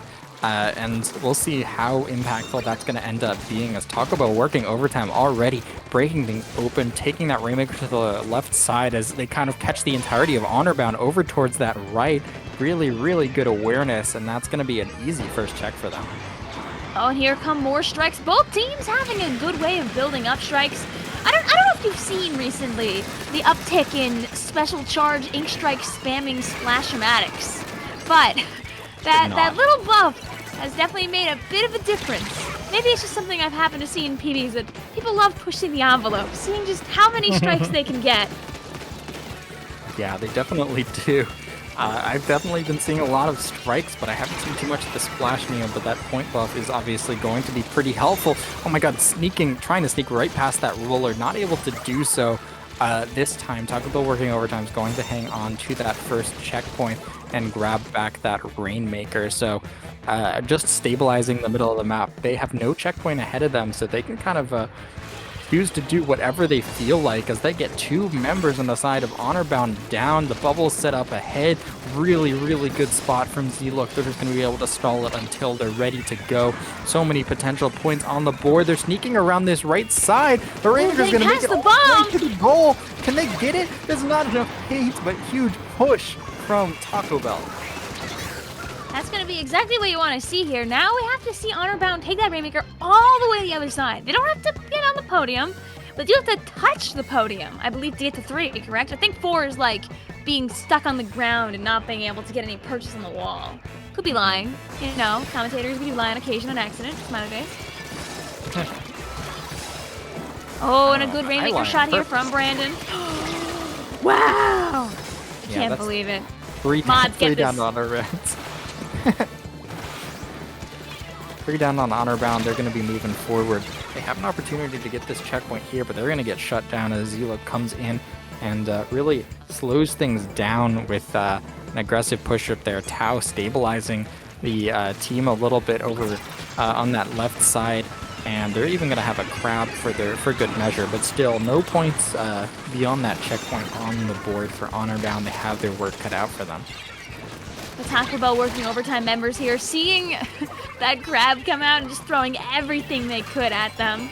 Poor crab, you know? After all the horrors that people went through in like 2022, everyone just immediately starts to commit violent crimes. Oh, Halo trying to get this setup going on here. That little bit of green paint could still make a difference later if they don't clean that up and Honorbound makes their way back. That could end up being Taco Bell's downfall later. Not that like that's our prime like notice right now, but just something to take note of. Yeah, but already Taco Bell working overtime, moving up on that left side. They already have the checkpoint and they already have so much more. So really, they're just kind of content to try and take it over here, and if the opportunity presents itself, take full advantage of it. They're just going to end up stalling it here for the time being. So, yeah, Honorbound's just regaining some paint on the map, stalling until it resets, and they're going to be able to do just that. They are still able to hold things down, but really, Taco Bell working overtime has just been getting all of their like jumps back in. They've been able to just stay alive in the middle of the map, and even though Honorbound is able to kind of continue pushing them back, they're not really gaining that ground that they so desperately need here. But now, at an opportunity after taking 2 members out, they have a chance to move forward here on that left side. Let's see what they're able to do with it. Is that podium still painted is the question. Oh, and it's just the Rainmaker carrier left. Oh, that podium is still green! I mean, we know Honorbound hasn't gotten over there yet, but every time we zoom out and I see it, I'm just like a little fearful. The map going over It's kind of funny just to see that, and you're like, this is the Chekhov's gun, you know? This will be relevant later. Paw. Well, with 30 seconds left, that later's got to be real soon. It definitely I think you got to take out that Snipe Rider first before you grab that. Otherwise, you go to grab that Rainmaker, you get shot, and immediately Tao going down. The Brush holding down the floor here, 1/2 GPT. Making sure nobody has the opportunity. Burning some time. Z looks ready to go to stop that Rainmaker from even being touched. And I think that's going to be it. Yep, that is game 1 for Taco Bell working overtime. Just dominant gameplay coming out from them. Great stuff. They're going to be taking the first one and moving us forward to our next game. I do love these names. I'm trying so hard to call them Honorbound, but I just want to say 07. 07. And here's this pencil gameplay here, locking things down for just long enough here. And these strikes trying to build this opportunity to grab this not the clam, oh no! Trying to grab the Rainmaker, and they just don't get that shot, and everything starts to fall apart, unfortunately, these last 10 seconds. Yeah, there was Honorbound was just not quite able to get like the big push that they really needed. They were able to get the checkpoint, but just like the kind of like fast aggression and clean fights was just all in the favor of Taco Bell that game, and Honorbound just kind of needs to be moving pretty quickly in order to really keep up with Taco Bell here. They've got a breakfast burrito as their profile picture. I don't know why I haven't been to Taco Bell in a very long time. I just because breakfast burrito sounds so nice. It does. Let's figure out what to have for lunch after all this is done, you know? I do need to have some food too. If you don't know, chat, after this set, we'll be having some more lovely commentators coming online to take you through the rest of this tournament. But this is still a best of 5 that you get to be with us for. Ah, yeah. Yummy, yummy. Absolutely delectable gameplay for ramen zones. If only we could go up to the top without immediately getting kicked off. True. Thoma, no! It's not too late to consume now. Shout out to the most recent game of, I think it was like, you know, the League equivalent they do in the challenges, where they take like the pictures and all that jazz. And like, they use their own camera software that they don't give us, smiley face emoji, to like put everybody up top, like on the ramen bowl. Like, hey, give that to us. It's such a good picture too. You don't have to taunt us like this. But we are going to be seeing both that Brush and the Carbon Roller coming out this time. We even see the Junior. Happy to see that on zones. Yeah, we do see a lot of like interesting picks coming out on this map in general. And it seems like today it's going to be those 2 short-range weapons for Taco Bell working overtime, while Honorbound has that Junior instead of the... they do have the Junior this time. Hopefully going to be able to get a lot done. The slopes on this map for bombs are just disgusting, and Bubble is so nice here. Oh, and this crab is in a great spot already. They're not ready to deal with this. They have to back away from that. One great tap there by Tao. Ooh, so close to getting even more out of that. Oh, and the Zuka comes out. All right, yeah, just stay there, stay there. Good choice. Ooh, Z-Look with the sneak. Oh, what a good pick by Z-Look there. Although Honor Bound is going to have to back out here. One half just waiting for an opportunity. Just taking a little bit of ground, letting their teammates move in. Sorry for that. Talk about working overtime, trying to work overtime, get over into the enemy base here. Not able to really move all the way in. Honor Bound playing very far back, just kind of waiting for the approach. They're able to take advantage of that. They get one pick there, but member does go down in the process. And now talk about working overtime, trying to really turn up the heat, move into the enemy base. They're not able to get the picks they're looking for there, and this time it's Warrior who's going to be able to stall and get a nice pick on the zone that's going to flip it for, well, it was going to be able to flip it, but Takuo working overtime did manage to just barely hang on. Honor Bound still has their work cut out for them. This time it's going to be a Crab trying to even things up in the middle. Yeah, and you have Brandon there. He just put down that tactical and let his teammates work their way in nice and easy peasy. Hassan barely escaping that bomb. Oh, curse of strikes. Some things never change. How many times have you died, like, striking, and then the bomb just shows up immediately after? We saw that happen actually in the first set. Thinking about it. Yeah, we sure did. Some people are just, they got that foresight and just drop a bomb and know you're about to press the button, you know? But, that R button gameplay. I mean, I'm one to talk, but gameplay. if I could play Junior forever, I would. But alas. Yeah, talk about working overtime. Almost no penalty left on the board here. They're looking to seal away this game. Tau on the Crab tank is gonna. They can't even reach the sprinkler on the top by the ramen bowl. He tried to hit it, but they're not gonna be able to. Is there enough paint on the zone? I don't think there is. Carrying! Oh my goodness. The sprinkler too high up for even a Crab tank to reach. This is That's so crazy. sad. Gotta remember that one. That's going to be a second game going to talk about working overtime. They only have one more game in order to punch their ticket to winners finals. They definitely seem like they're going to be able to do it with how they've been playing so far. They've been kind of lights out, but we will have to see whether or not Honor Bound's able to really answer back here. Honor Bound has had a lot of very good special coordination, I feel like, though. So all they need is just an opportunity or two, and I think they could take this next game. Are we gonna get to Scorch Gorge? I see it! It's so tiny, I'm squinting my eyes! Yeah, I think it's clams on Scorch. We are going to be able to see that, and, you know, I want to be positive. For, my goodness. It's okay, Yes, for Honor Bound?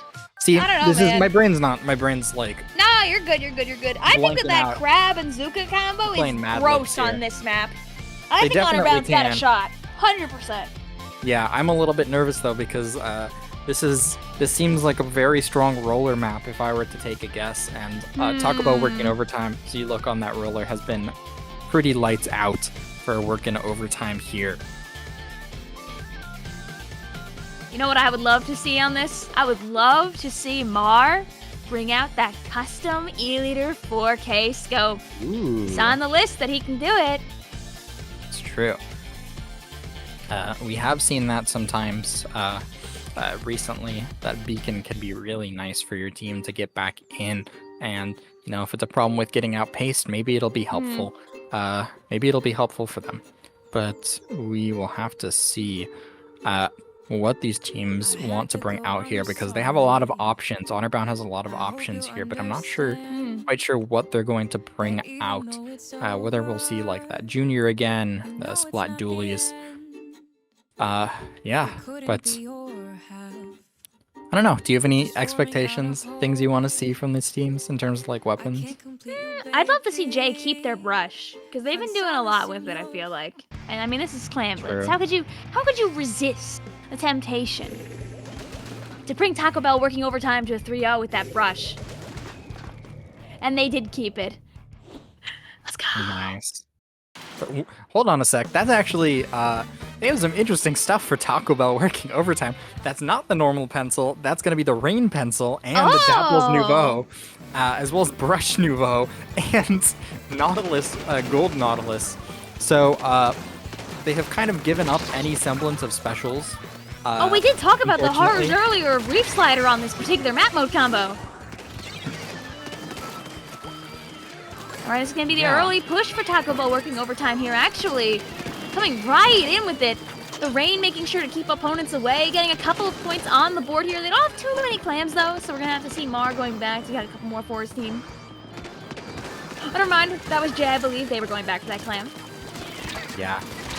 Pretty good early push for them, just like a power clam and a half worth. But Honorbound answering back quickly, moving up onto that enemy base. Halo not able to find the pick. Instead, they end up getting caught out. So now Honorbound trying to move up aggressively. 1/2 GPT trying to move in. They're able to find the pick, and my god, they are mashing that button like nobody's business. So I didn't get to see it till now, but they are pressing that button quite a bit. Oh, they did not want that crab tank there. They said no. Absolutely not. But this time, Honorbound getting on the board. Oh no, Tom! Rip. Alright, I don't think that last clam's getting over there. It was the coordination there was great. But unfortunately, the splashdown was greater. Oh, run, Z-Look! Very real Reef Slider, honestly. Getting them a ton of paint as well, honestly. Oh, but then they get tapped by that one and only point sensor.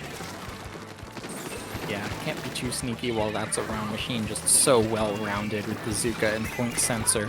It's no wonder it's been so popular, but Honorbound is on the board here. They are still all up. The Rush trying to make a run for the basket, but not able to get it all the way in. Enough people to really just focus fire it down. So Honorbound doing a good job just kind of managing to hang on to their space here. And you know, there's definitely still, in this game, it's been closer so far than the previous games. We'll see if they're able to really get anything done. The Nautilus trying to get some members out, taken out on that left side, but aren't able to find any more. Nice pick on that flanking Rush here. The Reef Slider coming into the basket. Big damage. 2 more picks for Z-Look. That's going to be a big push opportunity for Taco Bell working overtime. Yeah, now you have a lot of the map very yellow here. Honorbound almost completely in their base, if not entirely in their base. This is where things get dicey on a map mode combo like Scorch Zone Clams. Zoning clams at once, huh? Wow, that's crazy. Yeah. All right, and Z-Look getting those clams. Z-Look, I know Squid Bagging Spawn, but you gotta bring those clams in. Ooh, and a good Zuka shot there, too. Trying to see 3 players going down here on Taco Bell working time. This is the opportunity that Honorbound needs to try and bring this back. Probably going to try and take these clams and then go back a little bit to keep themselves safe for a bit. Yeah, they need a lot of clams in order to get back into this game, but they're all still up. Well, I should say they all were still up. Members try and sneak in there, but man, just the, I think that was the Brush just running in, kind of bombing their way, getting a pick and clearing the way for another member of Taco Bell working overtime to just shut things down. Honorbound looking better, but still having a lot of trouble just dealing with all of this pressure from Taco Bell. Yeah, their Brush has been playing super good, and there comes the double clam. Not enough to end the game, but they're going to be really close. Only going to need 4 more clams left with 10 points on the board. If someone comes in, we've got 3 from Z-Look. Oh, and can they be stopped? That's the last clam there. GG's. Great stuff. Taco Bell working overtime, sweeping this set 3-0, knocking out this game of clams on Scorch Gorge, and they have made themselves a path all the way to winners finals. Do we get a bump to finish it off? There's the bump too. Yeah, the bump to finish it off, and yeah, on the other side of the bracket, we actually have still. So first off, great stuff to Taco Bell working overtime. Honorbound still has an opportunity to get back into it, but on the other side of the bracket are 2 teams we've already seen, Hyperzone and Tactifueler. Tactifueler currently seems to be up 2-0, but Hyperzone coming off of a 3-2 upset over Octopi. So a lot of interesting matches going on so far, and we're going to be seeing a little bit of a rematch, not a rematch, but like a rerun. We're going to be seeing two teams we have already seen so far for winners finals. It's always great to see some names coming back again. You already know what to expect, but now you get to see them play against different teams, you know? Like, how will they react fighting against a different comp than maybe earlier on? Can they adapt? That is the question. Oh, what a good set of games, though. And you guys still have more to watch down the line. That's what keeps it exciting. Please make sure you stick around for the rest of Arise today. Bringing up from this From the Ink Up reunion tournament. I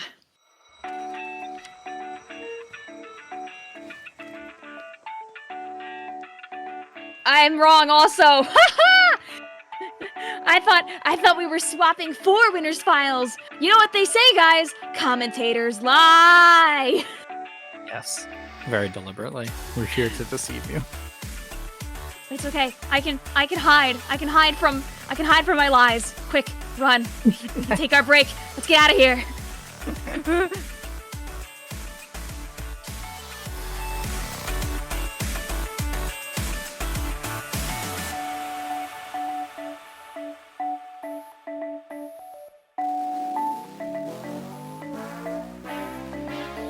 Step outside, don't look back, 'cause we don't need to justify our crimes.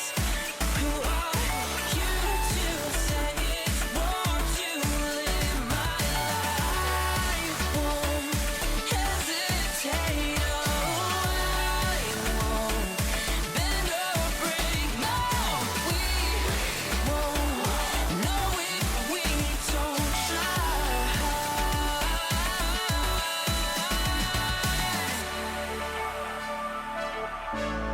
If we don't try.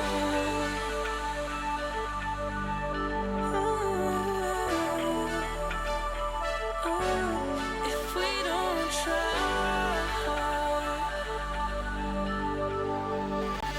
We are here to do more than to just survive. We are here to do more than to just survive. We are here to do more than to just survive.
Hello everybody, and welcome back to Arisen from the Ink.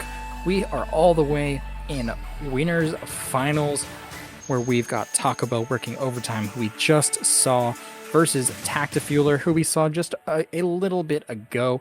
Again, Tactifueler beating Hyperzone, who defeated Octopi. Taco Bell working overtime, having a smooth sweep to get here. We've got basically these two teams have both just been winning in order to get to this point. I'm here commentating with Vic, and we are ready to get into the potential best set of the tournament so far. Yeah, these are two teams that we've already seen play today. We know they both are great at being aggressive. Both these teams put on a great show for us earlier, and I expect that seeing them both scrap, it's gonna be a sight to see. And we get to see Mox's brush again. Chef's kiss. Mwah. Do love to see that. And we actually did to see Hagglefish for the first time today. You don't usually get to say that in finals. I'm Usually all see for that, like, it. first thing in the tournament. But I guess we take those. We see this map a little bit in case. I don't know. In case anyone has not seen this map enough. Yeah, I kind of for a long time considered Hagglefish market zones to be kind of snork. Me. I get my pillow ready. I take a nap every time it like comes up. But I feel like in recent time I've actually come to appreciate it finally. A little character development. Hey, nice. I would say it's not the most neutral map in the world, but I would say it's a pretty dang good map. And you come to appreciate it eventually. We see Ziluk on that roller. Again, yeah, I think this is a map where generally rollers aren't all that great, but the vanilla roller in particular can be pretty nice. The curling to help you sneak through zone quickly can be pretty useful. But Tactifueler off to a very quick early start here. Oh, I love seeing the strikes. It's not for zone control, but just to hold people off so your teammates can take the zone safely. Oh, and Ziluk's already got that big bubbler out. Big bubbler buff. Chef's kiss. So lovely. Completely changing the game. Yeah, a lot of extra HP on that thing. Still really neutral in the middle of the map. Bounce is going to be able to get a pick on a jump coming in, but my god, the zone has been neutral for so long here. They're just, both teams still fighting over the zone. Neither team able to get it. This time it's going to be Rick on the shot, who's going to open things up, find an important pick there, and Tactifueler is going to grab that pick and get back a oh-so-small lead. Yeah, we're a minute in, and actually both teams have only gotten about 15 points on the board. That lead switch obviously won't hold for too long. There's another lead switch. Who to guess? I would love to see, like, some of these, you know that new thing they have with the replays, right? Where you can, like, see the chart and see, like, how, like, often leads were switching and all that. This is the kind of game where you might see those numbers jump all over the place. Yeah, absolutely. I mean, the zone has just been neutral this entire time. Bird. Yeah. Bird finding a nice little tap on the head, finishing off a member of Taco Bell working overtime, able to back off in this process. Ziluk trying to chase them down. My goodness, the jumps have just been going down for both of these teams. Oh, that's not a spot that you want to let the roller be in. Yeah, both of these teams ending up getting their jumps kind of camped here, and now Taco Bell working overtime is going to take full advantage of that and try and lock out Tactifueler. Ziluk in the boxes. What a spot. Imagine if you could step on them, like, just once. Just one opportunity on the box. Last. So, something Good place to hide. I don't know if this is actually... I think those boxes are actually, like, client-side. So even though you might look like you're under the boxes, if someone else hit the boxes on their screen, like, at some point earlier in the game, you're not actually hidden. So they're not actually there. No, this is so sad. Oh, But good we can escape with Brick imagine. there, using that cooler just for that reason. So many people always forget how valuable cooler can be just to jump out of a bad situation. Having that, like, humongous amount of, like, quick super jump is just something that I don't think about it. I really don't. Like, and as, like, the cooler guy, you'd think I would, but I don't. Yeah, I mean, it's so valuable. You can be super aggressive and then just instantly jump out. And I know we've seen a lot of, like, really good teams take full advantage of that brick, trying to find a pick of the Zuka, but aren't able to come up with anything.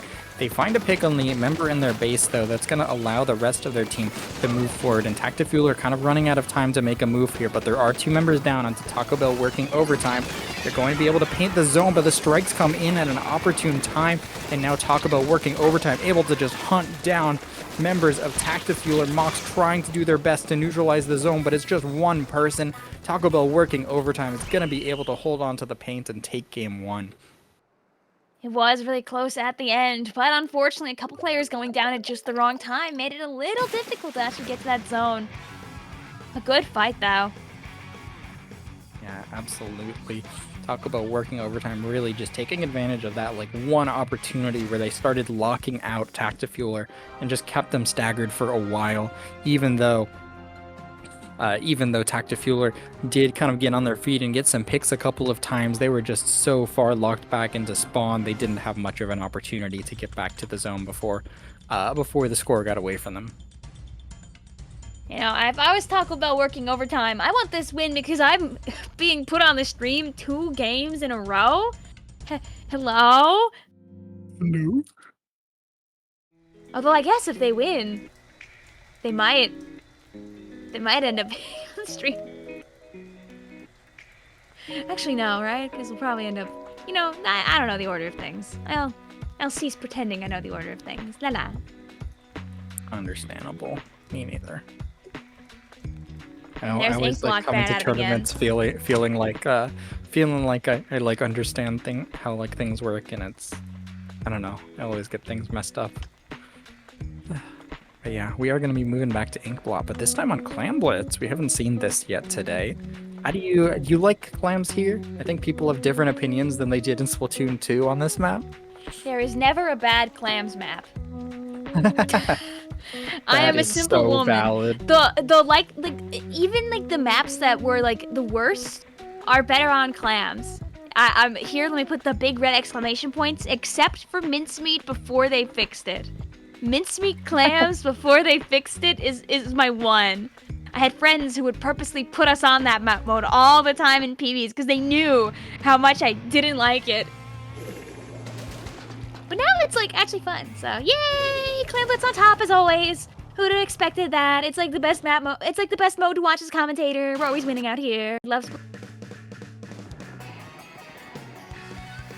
about Alrighty. sturgeon clams? Okay, low tier clams. Low tier Splashdown's clams. kind of funny there, and so is Reef Slider. True. So Listen, there just are don't make some me funny play things. sturgeon zones, okay? Please, I'm begging. Alrighty. Both teams just kind of off to an early start here. A lot of clams being gathered, but no real picks on the board just yet. Taco Bell working overtime, kind of going down in the process. What the heck? Zilog just tried to sneak under the Tactifueler, but gets caught out by Mox, who's gonna zip cast all the way onto the enemy plat, finding a pick yet again, trying to break things open for Tactifueler. This could be huge. They have clams online and they're ready to get things going. Mox winning all of these. Remember we were talking earlier about the melee 1v1s, how important it is to win? Mox out here doing damage. Yeah, just being able to like make them whiff on that first few like swings is so important. Taking full advantage of that there. This time it's Tactifueler with a big opening push here, nearly 60 points on the board. That's exactly how they want to start this game. Yeah, after last game they were like, listen guys, don't think that we're just gonna let you win this set. Yeah, absolutely. And just the big play from Mox coming up there is able to help break things open. Now, Ziluk, oh my god, Ziluk has just been so aggressive. Unlike it's really every working opportunity, out. they're already on the enemy plat, like ready to get things going for Taco Bell working overtime. But they didn't have that bubble online just yet, so they weren't able to really get the entire team to like hop in behind them. But I love the nonetheless- extra annoying curling bombs just to force attention away, just to annoy just the right amount. And honestly, seeing as Ziluk hasn't ridden in any of these curling bombs, riding in just the one actually is such a good play because they're like, bah, he's throwing them in, nothing's happened every time. Bam! Roller in your face. Yeah, and there's that bubble I was talking about. Here they come. Here come all of those points. Oh, The Power clam, all of no. the clams come in from the rest of the team. the rest of the members are going to be forced back as they're not able to make their way all the way to the bubble. So Tactifueler stabilizing. They did lose the lead there, but it's actually not by very much. So now Tactifueler has a little bit of a deficit, but nonetheless, they're still in this game, and they've been able to deal with Zealok a little bit better here. Now Mox trying to move into the enemy base. They get 3 down onto Taco Bell, working overtime. Mox finding some clams. There's 2 power clams online. How are they going to get to the basket, though? They're all backed up so far. They really need to find a way in, and I don't think they did. They really found a good way to do that. Yeah, they're like looking for an opportunity to get in, but they're not able to do so. Just stalling long enough, and Taco Bell working overtime takes advantage of that and really is able to clear them out. Oh, I could feel that death earlier there with that super jump and the strike. Oh, in my bones. I mean, the map is pretty evenly painted right now with a little bit of advantage on the side of Taco Bell working overtime. Both teams having a snipe writer. You never can expect like the map control to stay the same for very long here. But it's always a little bit unfortunate to see like all of those clams, but you don't have a way into the basket. Bounce, nice job finding a pick. This might be able to stop the push here. Yes, Taco Bell working overtime gets stopped. The bubble's just kind of sitting there on the enemy plat, but they don't have any clams to support it. Tactifueler hanging on still, but Zealok finds a way in. Tactifueler does not manage to react in time to get that big counter push they were hoping for, and instead they're going to have to regroup as they kind of run out of time. I love the way that Mox like runs around with his brush though.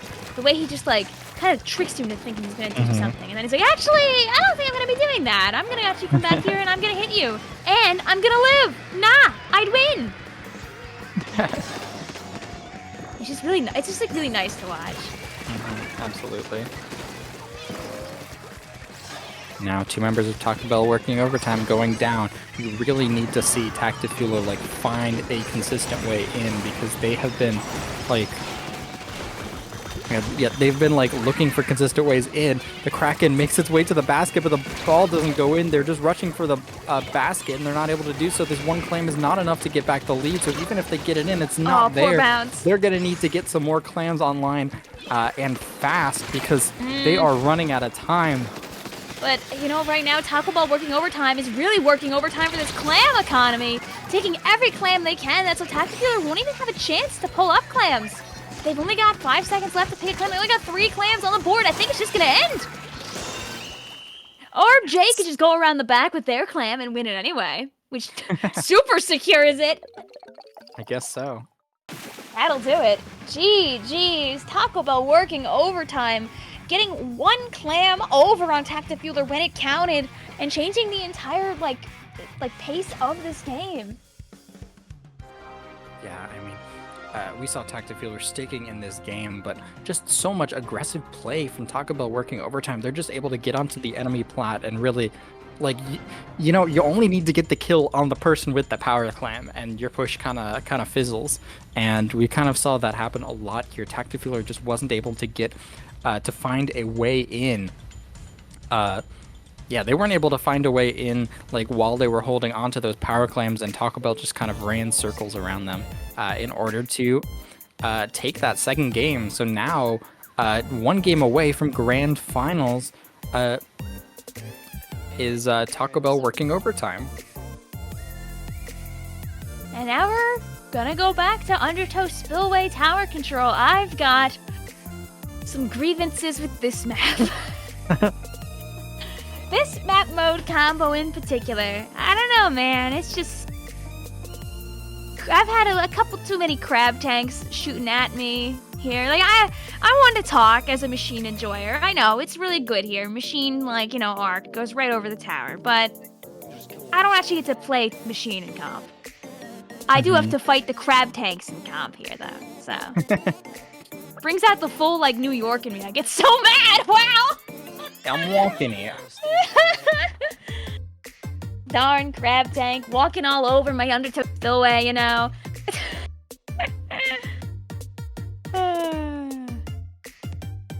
But this is definitely like Blaster and Machine Central.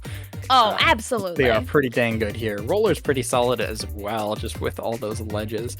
And so, I'm kind of guessing we'll see a lot of the same stuff from Taco Bell, but we may be seeing something different from. I swear. Every time I like and try and think of something, my brain completely blanks out. But from Tactifueler, we may see something different.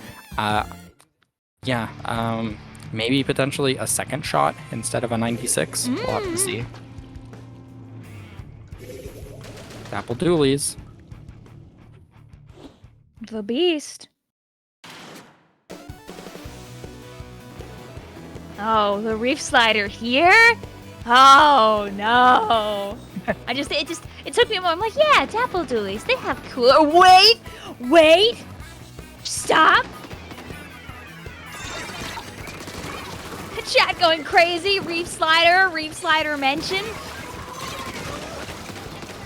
Next step, chat, is to make sure that you go onto eBay and you buy a horrendously, like, overpriced $200 reef slider. Don't do that.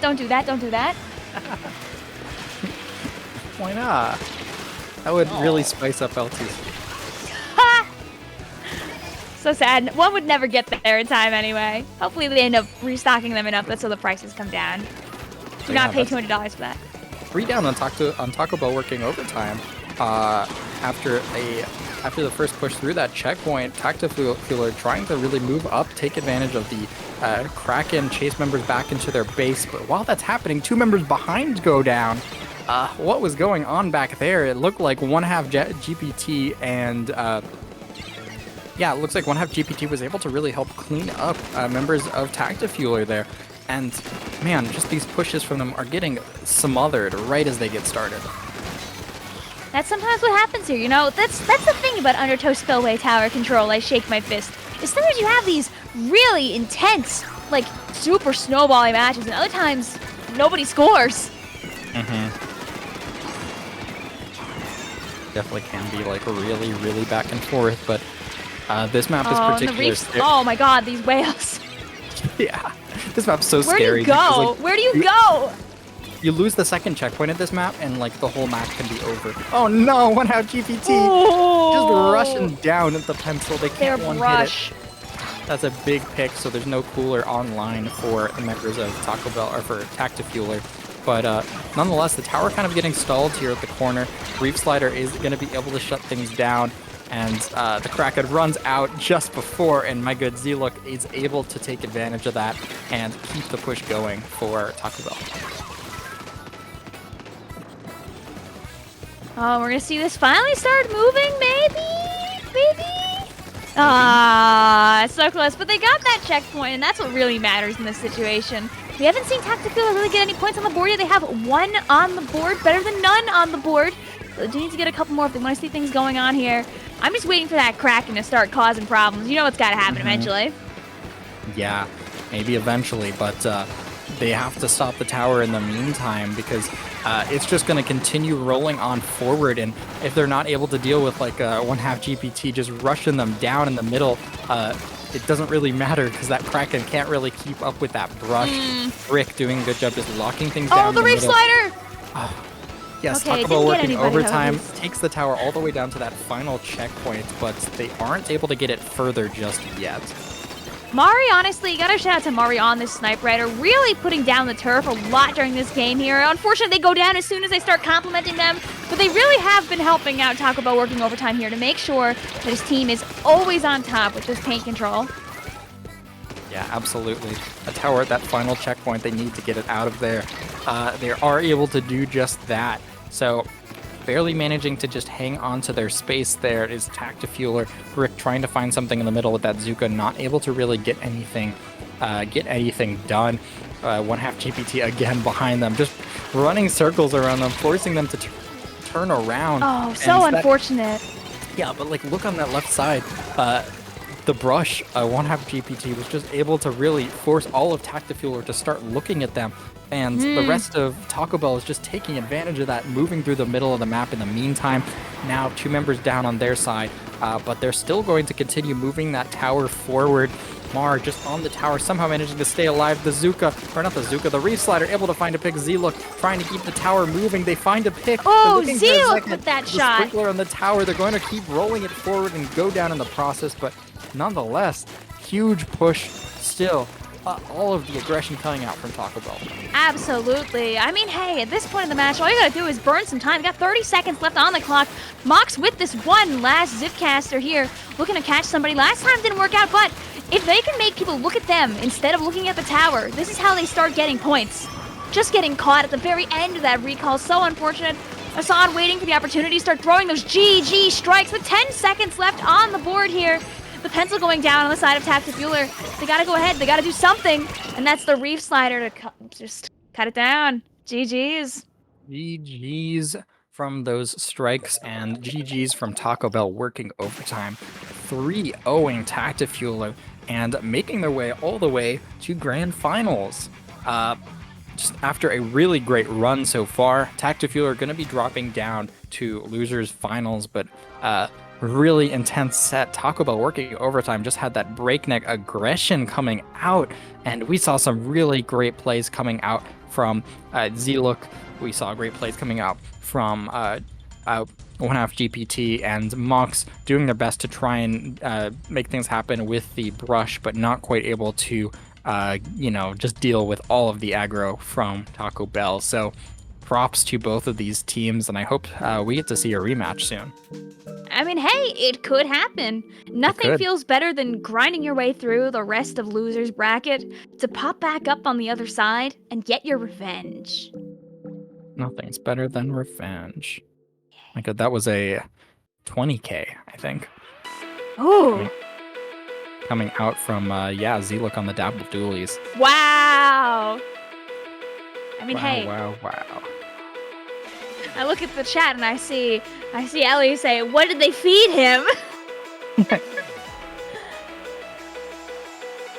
Oh, good gameplay to watch though. Like that 3-0 doesn't really tell the story completely. You see that and you assume it was like this easy peasy takeout, but nuh-uh. There was so much more of that going on than what meets the eye. Definitely was. And that was our winners finals match. I'm gonna take a quick peek at the bracket, see how the rest of things are kind of shaping up here for teams in Arisen from the Ink. So down in losers quarterfinals, we've got Hyperzone versus Pixelated and Honorbound versus 8K Ping. 8K Ping also 2-1ing Octopi earlier, Pixelated 2-1ing White Siege. Those two matches, we got semis and we've got losers finals before grand. So some more exciting matches before we do see the finale of this tournament.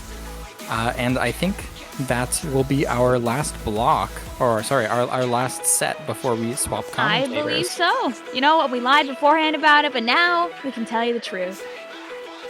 Thanks, guys, though, for hanging out for this first part of Arisen from the Ink. There's still more to come. If you want to see how this tournament ends, please stick around. That way you can see how things go. Stay tuned, everybody. More exciting matches. I think we've got Thoma and Saf coming up in just a moment. I believe so. Bye-bye.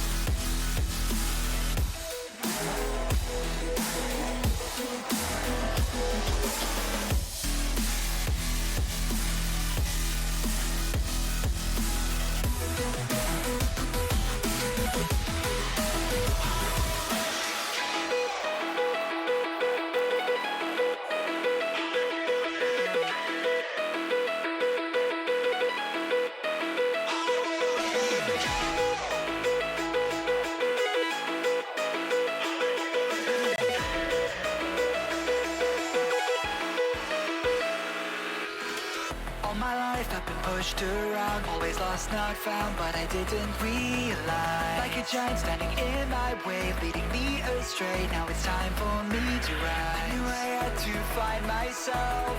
Turns out I'm on my own. I won't let it go. The right and wrong that you pretend to know. The fire in my heart, it burns in your shadow. The silver lining it began to rust, and now I get who I can and cannot trust. I won't let it go.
I'm in England. I can just walk past them holding a cup of tea. Morning. Morning. Morning. Morning. Morning. Morning. Morning. Morning. Did you see something suspicious about that baby? Well, I did it first, but then he's got the tea vouching for him, doesn't he?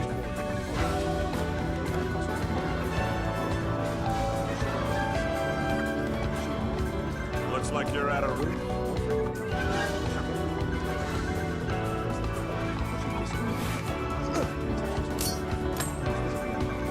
There's no way across. Thyme, can you swing us across with your web? No, I can't swing you across. And it's Spider-Man, Spidey. I'm pretty sure I heard people call you Spidey. Yeah, those friends. Journey. Beat it? Hey, Petey, do stuff for me. Oh, I don't like that. Yeah, you don't like it. You're a fat nobody. I'm Spider-Man. How do you think I feel?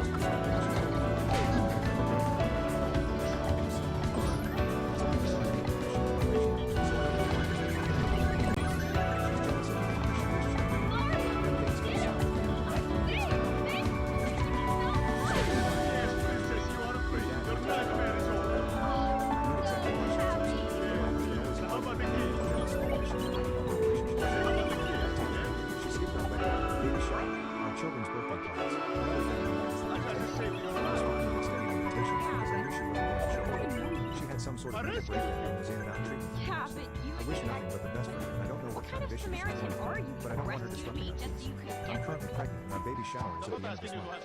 I'm having it a few months early because I'm at risk for going into labor early, like I did with my other two children. leaked a bunch My of mother-in-law called mushrooms. the I'm so RSVP and impressed. stated team Well, would you're be the one riding who got with me. captured by mushroom. I was surprised that we hadn't seen I'm not her. the kidnapped by something that goes on a satchel. I did a great impression. In fact, Thank you so much.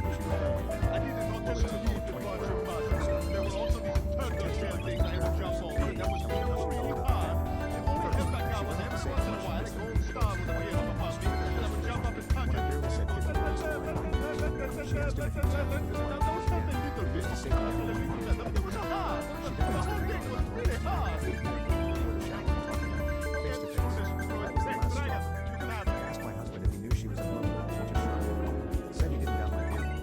Apparently, I can't believe you're still at work. It's like 2 in the morning. No, I just He moved admits her here. behavior Do you since not then know has about always been time weird. zone? But he didn't yeah, oh, that's right. You're in here? If he could only like her as new boyfriend. Is, I think she's is going Chris to down in the laundry room? Yeah, I think so. He said he wants to talk to his He parents. looks like this is gonna be a stander-upper in the But I know in garage. my gut that she's ready to ruin the day. 6%, better hustle. Foreman, how say you? We find Peter Griffin guilty of murder in the first degree. Oh no! Oh no! Oh no! Oh no! Oh no! Oh yeah! My husband was with his 2 brothers and 3 sisters and a few friends. There was a singing competition that both of us were set up by. Okay, can I ask everyone to please stop saying "oh no" in this courtroom? Because the fucking Kool-Aid guy's gonna keep showing up. Thank you. He and I went to the cafe to chat. His middle sister, Tina, who was adopted at birth, came storming up to us and demanded we come back to her room. She never looked at me and whined when he shut her down. She ran off crying. Quagmire's mom is a Jesus freak. I've been this surprised since we went to that restaurant on my birthday. We had a housewarming. All right, guys, let's pay the check and get out of here. You guys.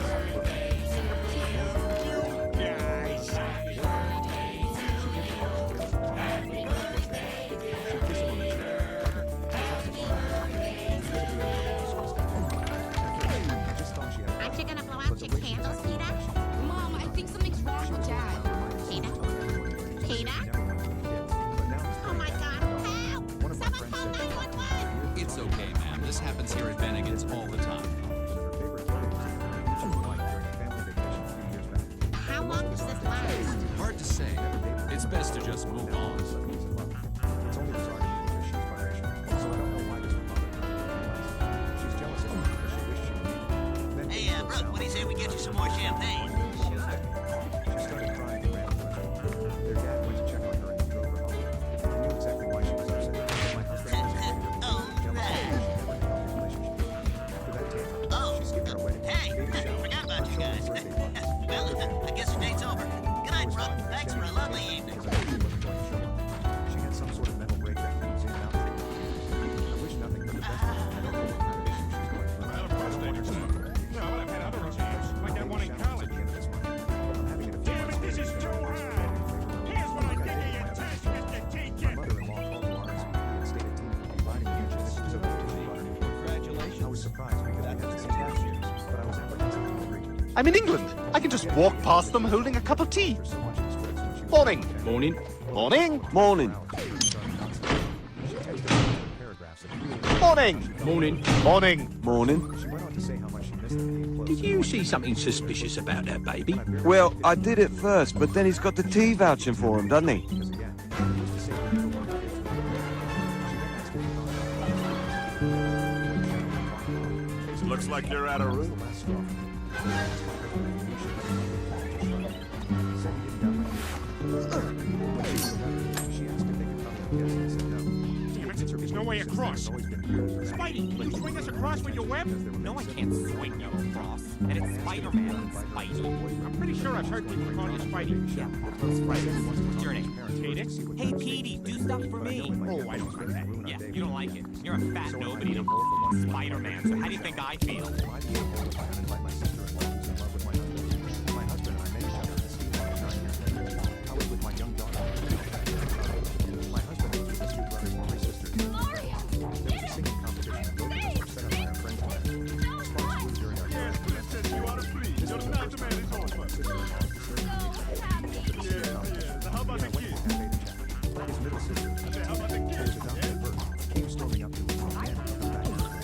She never looked at me and whined when I she got shut to her save down. your life. She ran off crying. Apparently, her sisters wouldn't keep her from walking out, so they had to stay with I her. rescued you. Fast forward, we bought a house together. We had a housewarming and invited family over. Tina showed up at the side of that. She ignored me the entire time. Asking you to have sex with me, all I want is a kiss. You know what I went through to get here. You're the one who got captured by Buster.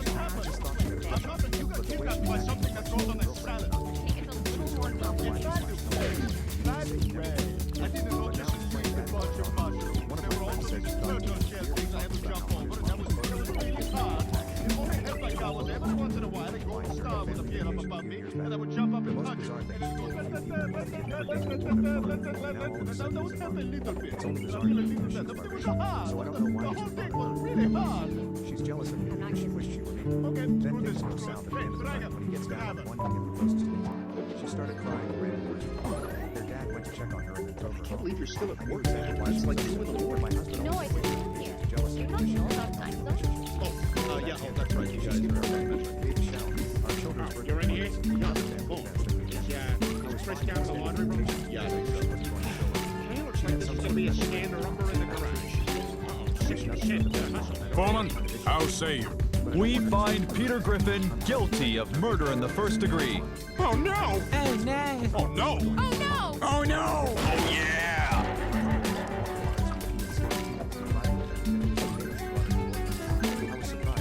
Okay, can I ask everyone to please stop saying "oh no" in this courtroom? Because the fucking Kool-Aid guy's gonna keep showing up. Thank you. Well, it took all of 24 hours for her to start the nonsense. She texted my husband paragraphs at 3 a.m. telling him how she felt about our family. First, she went on to say how much she missed them being close and how I came in and destroyed their close relationship. How quiet When I my barely his said mom 50 is a words, we were Jesus 9 freak. minutes. I've She been asked this him if he was surprised happy since with we his went to wife that because, restaurant again, on my he used to birthday. say he never wanted kids or All got right, married. guys, let's pay the She check then and get asked out if of he here. thought about her all this time. Meet up with him before the shower and talk alone, face to face. Guys. That was the last straw. I asked my husband if he knew she was in love with him, and he just shrugged in. He said he didn't doubt my ear. Apparently, when she was elected, she asked to take a shooting kiss and he said no. He admits her behavior since then has always Aren't you been gonna weird blow and out your dramatic, candles, but he didn't Peter? pay her much attention. Mom, I think They're something's siblings wrong and with they hang Dad. out all the time. Peter? I asked him if he could only Peter? her and he wouldn't because I think she's going Oh to my bring drama God, to our baby help! shower. Someone He said call he wants to talk to his 911! parents It's first to see okay, how ma'am. she This is. happens Then here in he Bennigan's was all the like, time. ready to ruin our day with the theatrics. So am I the a-hole for wanting to uninvite her to a baby shower? How long does Am I this the last? a-hole that I Hard to my say. sister-in-law who's in love It's with best my to just move My on. husband and I met each other at a ski lodge 9 years ago. I was with my young daughter, female Freddie and Charlie. My husband lived with his 2 brothers and 3 sisters and 2 friends. Hey, There was a Brooke, what do singing you say we get you some more competition set champagne? up by our friends. Sparks flew during our duet and the rest is history. This was the first time I caught on to my sister-in-law's disturbing behavior. For the singing competition, he and I went to the cafe to talk. His middle sister, Tina, who was a doctor, came storming up to us and demanded Forgot to come about you back to guys. the room. She never looked at me I and guess the whined date's and over. shut down. Good night, Brooke. Thanks for a lovely evening. Her sister's room to lock them out so they had to stay with the friends in the room. Fast forward to when we got back together. We had a housewarming and invited family and close friends. Tina showed up in a S. No, but I've had other exams, just like that one in college. Hung all over my husband. Damn it, this is too much. She kept recalling tales Here's from what her I think of little your how close test, they were. Mr. She Teacher. kissed him on the cheek, hugged him, and touched his arm while laughing. She was visibly uncomfortable, so I stepped in. Congratulations. At first, I just thought she had a crush on him, but the way she was acting looked like she was I'm in England. I can just walk.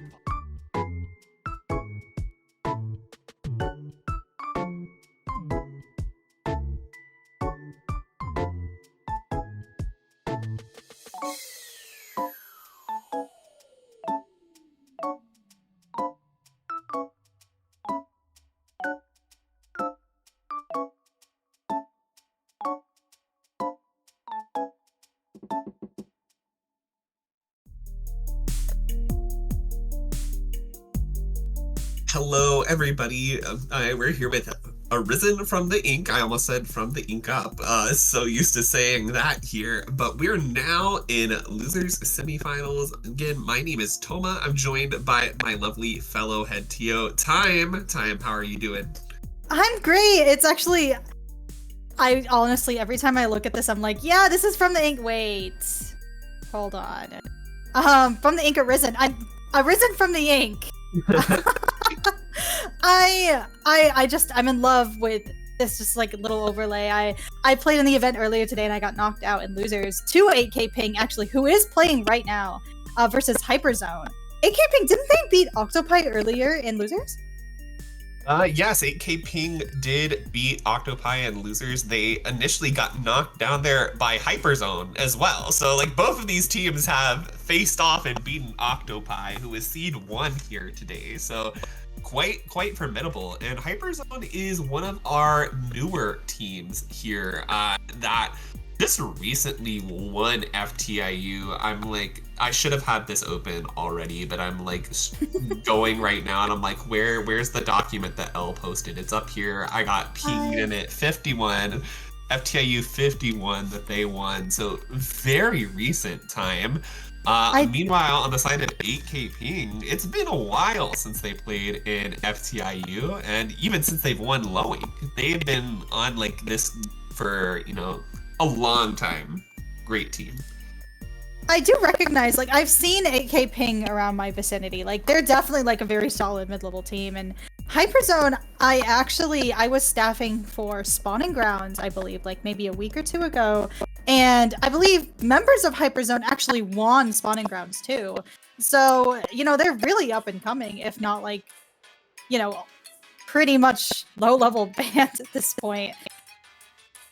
Yeah, I mean, well, 8K Ping is, you know, I think definitely kind of this opportunity here that Hyperzone has to see or has to overcome if they're trying to look for that low-level band today. They've gotten 2 great wins over Octopi and Pixelated, who are really strong mid-level teams. But I think if they're looking for that thing to kind of submit themselves just a little bit more and say, hey, low-level staff, look at us, get us out of here for real. 8K Ping here is their opportunity to take this set and try to win. And we've seen really great performances out of them, and I especially want to say out of their sub, Stel, who we saw early on stream today, taking a great win on Clamblit's Crab Leg when they were just able to just plow through the enemy's defenses and just hold so much space. They've got a lot going for them in that aggression department. And speaking of Clamblitz, we're going to be going in here, starting off on Clamblitz, Barnacle, and Thyme. We're seeing, is that a foil Flingza? Wow. Yes, that is a foil Flingza, so we will be seeing some of that rare screen action that we don't get to see too often. I'm really excited because we have a foil Flingza plus the pencil, and you know, screen is really good against backlines. It's really good in general to also like stop things like cooler pushes, because you can't necessarily just hold forward into screen. You're just gonna like lose your mind. But that being said, like, it's a really interesting choice, especially when this cooler does come out on the side of Hyperzone. But 2 of them do go down, so it's gonna force them back on their line. Yeah, they are going to be forced back just a little bit time, but not going to be there for too long. You see Flood trying to hold some space, but as soon as I say that, they're going to be taken down by that suction bomb. Now 8K Ping is trying to move up here. The Wiper trying to get behind that tent umbrella, but not going to be able to do so. Hyperzone's got some nice space to work here. They just need to find that pick there on the Psycho, who's really giving them some trouble on advancing forward in the mid. Right, this is Clamblitz though, so really it can go either way until the first score. And as I say that, a hammer comes in and trades, so that's going to be a 3v3, now 2v3, 1v3 for Hyperzone. So it looks like 8K Ping is going to be able to advance all the way forward and maybe even get a score on this clam basket. Yeah, they definitely have the clam economy on their side. Just a few clams traded between that shot and the Flingza are thrown over there can make that power clam that they need to score. And there it goes. The shot going to be throwing that clam in. The foil Flingza, they're adding a little bit more. It's going to be edging their score down there to 74. Psycho going to add 1 more clam on top of that. They do need to find a few more clams here, but there is some good space in front of this basket, and Psycho's going to dive in to find those clams to try to keep this open for just a little bit longer. Flingza has some and is going to be back on their way in to be adding them to this basket. Will they be able to in time? X-Man buys just a few extra ticks there, but it looks like they realize that this push is over and that they're going to be backing up, trying to hold as much space as they can. They don't want to go down there. Psycho going to get a great jump out there. That was an excellent push. Like, Hyperzone, unable to get Psycho out of that top right position, was definitely gutted them all the way down to 53, which is almost LDE range. Not that LDE is, like, used anymore, but... Hey, I still use LDE. Maybe I'm wrong for that. I like that. But it's just as we say that, actually, oh, there goes the DC from Hyperzone. You know, and now kind of a rough position here for them to be in. 8K Ping now holding just this dominant space, and they're going to have that permanent advantage. Up to 32 on their score. It looks like Hyperzone is able to flush them out for the time being. And oh my god, what are we seeing, Thyme? It looks like members of Hyperzone have actually just exploded into a billion pieces onto the field. So I don't think that they're able to replay this due to just how much was scored before the DC. But it is very unfortunate, and it looks like this solo slosher on Hyperzone is just going to be fighting for their life a little bit here as 8K Ping breaks open that basket and just starts pouring those clams in. Yeah, I mean, what do you even do at that point? Like, I mean, you could just like nod win it, but are you going to win it at that point? That's you hate to see it, Thyme. I guess members of 8K Ping really use the curse of 8K Ping to just explode Hyperzone. Crazy match, huh? Like, it was a great opening for 8K Ping, but in the end, you know, the DC will come for us all eventually. Yeah, they weren't lying. That ping really is 8K time. It looks like we'll be giving them just a few minutes to get, you know, a little bit of a different room host up. I think our lovely Elemental is going to be hosting, as you can actually see on our first little screen. If Ellie doesn't cover it. Oh yeah, Ellie's going to cover it because we're putting it in a password, of course. Oh, the ADHD trap almost got me. I was like, wow. For a second, I forgot I was commentating. I was like, oh, is that Family Guy Minecraft parkour? What? It's kind of easy to forget on, you know, when you have this setup. It's so much fun. And I mean, look at us, Thyme. Like, there we go. I'm walking off screen, so I guess we're not gonna chat quite you yet, saw me like, open my mouth and you were like, yeah, no, I can't take this anymore. I was like, this guy's about to yap. I like gotta go. I'm clocking out. See y'all later. I think it's actually really cute how we both are commentating and our little guys will eventually stand next to each other. Actually, I don't know if this has been mentioned before, but all of the little animations of the characters walking on screen are actually all of the head TOs from the Ink Up, and it's just so cute. There we We're are. yapping! Now we're God. yapping.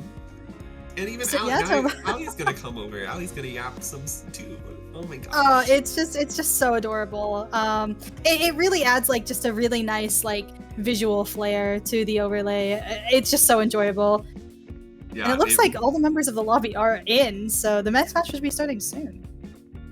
I don't think so, because unless Elemental is Oh! playing, right? Oh, I think we're still missing a right. member.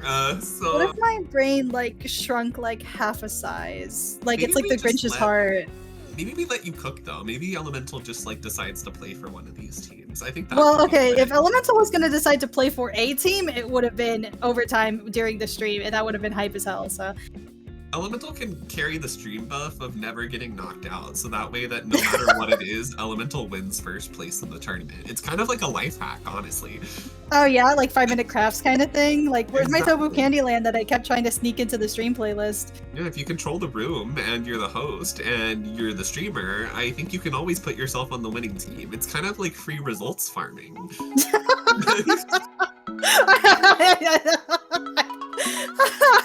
Sorry.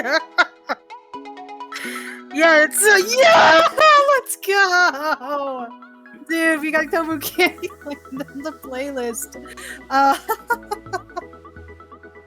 Well, Oh yeah, my I'm gonna say God. that like I know what this song is.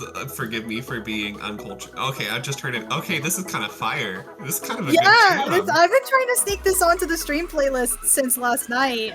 Last night we were like getting all the songs together, any last minute additions, and I was like, oh yeah, take a look at this folder. And I sent Ellie like 3 or 4 folders, and every single one of them had Candyland, and she was like not having it at all. That's so sad. And now it's gone. Now look, it's over. No, Oh, not the loud incorrect buzzer. Oh no. terrible time. You've been caught red-handed. I honestly thought that maybe at some point, like as the night grew old, that maybe she would just not realize it was there, you know, like time's gotta stop, right? Like at some point. This is why you can't divulge your like big evil plans right in front of them. You know, like you gave your plans away to Allie. She's right here. Yeah, I mean, you know, like, yeah, you know, but it was like funny though. Like, what if it was like really funny though? It was funny, and I think that the funny factor is kind of all that matters, if you ask me. That's true. Like, I do a lot of things just because they're funny. Like, oh hi, no, what? What do you mean? Ellie means no. Well, he's going to be showing us the clear there on Barnacle, but now we're going to be going into tower control on Hagglefish Market for game 2 time. And, hopefully we won't have, Inklings exploding left and right on this one. Well, let's hope that King Ping isn't 8K for this match. We'll be seeing very shortly, since we're loading into the game here, and going to be seeing what these teams bring to the table. And we see that, of course, iconic Tentobrella return on the side of Hyperzone, and we still see the screen coming out too from 8K Ping to maybe see some more action from it. That's definitely going to be doing a great job at clearing some space forward, and with that new damage buff can be very, very scary. Right, especially I like the idea the Hyperzone has with their comp. Like, you have the screen, well, you have the Tentabrella's shield, and you'll be able to push forward through it with Cooler. And as I say that, they actually end up taking a lot of mid. That Cooler is now isolated, and Hyperzone's going to be able to take this initial push. Yeah, they've got even the strikes ready to go onto top of that. Going to be waiting to try to pop them out, though. Paw's kind of in a little bit awkward spot, knows that people are around them, but trying to find them out. Throws out those strikes, and now they are to make that 3 down as Psycho comes in. And Psycho just made... Did Psycho get like a little bit of a delayed quad there? I think so. Psycho, like, completely turning the tables on Hyperzone, making way for 8K Ping to get to that checkpoint and probably break it. Yeah, it looks like they definitely are going to be able to, and the screen going up into that really strong defensive position is going to be really difficult for Hyperzone to find some ground to stop this tower push and its momentum. Look, as they go down, 3 down, we just need to get a member of 8K Ping on that tower to be able to break second checkpoint, and there they go. Look at that. The second checkpoint falls just a minute and a half into this game. Yeah, it looks like 8K Ping's push is dead, though, as that Flingset goes down. So Hyperzone's going to very quickly take back mid, set under that tent, set up on the right side so they can clear the way for their snowball to begin. They are going to be relying on using their specials to take care of 8K Ping as they go forward, but it looks like they actually lost control of that top right area. And as I say that, Azuka comes in, gets the pick on top right, another member goes down on 8K Ping. Hyperzone's just gonna start snowballing off this. Yeah, they definitely are, and it looks like Flood's trying to get up there in a good position to get in front of that tower craft and try to apply some pressure, but are going to eventually go down. The strikes are going to come out to try to clear out this right side for the second-hand checkpoint, but it's just the bucket left online. All the fire is going to be directed directly at them, and that second checkpoint is going to stand strong on the side of 8K Ping. Hyperzone sit back to spawn, going to have to rework that to be able to find the lead. I think that member of Hyperzone, the Slosher, was also the last one left after that explosion after that last game, so I think their life just flashed before their eyes in that exact moment. Yeah, it definitely did flash before their eyes. I was scared for them. Like, sometimes I have such secondhand anxiety when I watch these streams and I'm commentating sometimes, because like I feel like I'm about to be the one to explode. Like, yeah, it's really stressful sometimes. Oh my god, after a rough fight in mid, Hyperzone comes out on top. They're gonna start their snowball once again, pushing up on that right side, but their members end up going down, so their push is gonna be cut off a little early. And Psycho is just doing a great job at disrupting the offense from the Hyperzone. We saw that once again, as soon as they kind of find their footing, if they aren't paying attention, just Psycho will get behind them, and we see that Fled is no stranger to trying to do that to 8K Ping too, but unfortunately wasn't quite as successful in their attempts to do so. Godman here has this Zuka online for the side of 8K Ping, going to be trying to look into Hyperzone to see if they can find any picks. Not going to quite be able to do so, but are going to be able to get one finished off as they move in there to try to aid getting in front of this power path. No waiting on a checkpoint this time, Thyme. They can continue to just blaze through here and try to increase that lead that they've got, which they are going to be able to do. And 2 down onto Hyperzone, this could be getting dangerous. I love 8K Ping's special usage. Like, they expertly use that screen and hammer just to disrupt Hyperzone enough to completely knock out this tower. They were so dominant in their last push. There was nothing Hyperzone could do to stop them. Absolutely. And now that's going to be them punching their ticket into losers finals, hoping to be able to scrape back up there to grands and win a potential bracket reset to take this tournament. Huge win there for 8K Ping. Congratulations. Hyperzone, though, definitely made a great run this tournament. Here we see the end of this game as Gavman is just doing everything they can there around that tower. Psycho, of course, again, just an MVP with this hammer, clearing space forward. Like I said, time and time again, a key player from 8K Ping. We'll see them again potentially for the rest of this tournament. Just putting on great shows of force. And once it snowballs there, it's so hard to stop Time. Once you clear that second checkpoint on Haggle Tower, like, the game is basically, okay, we have to start feeding right now or it's so over. And evidently, it was very much over. Hyperzone, the only thing they could do is really pop the specials that they had in order to make up for what they lost, but in the end, it was just not enough. Absolutely, Time, and sometimes that's just how the cards fall, but that's going to be semifinals and losers bracket wrapped up. We'll be going to losers finals now. Tactifueler versus 8K Ping, and that set will be coming up here very shortly.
Welcome back to Arisen from the Ink. We're in losers finals after watching 8K Ping 2-0 Hyperzone again, and now they're going against Tactifueler. I am joined by Thoma, and yeah.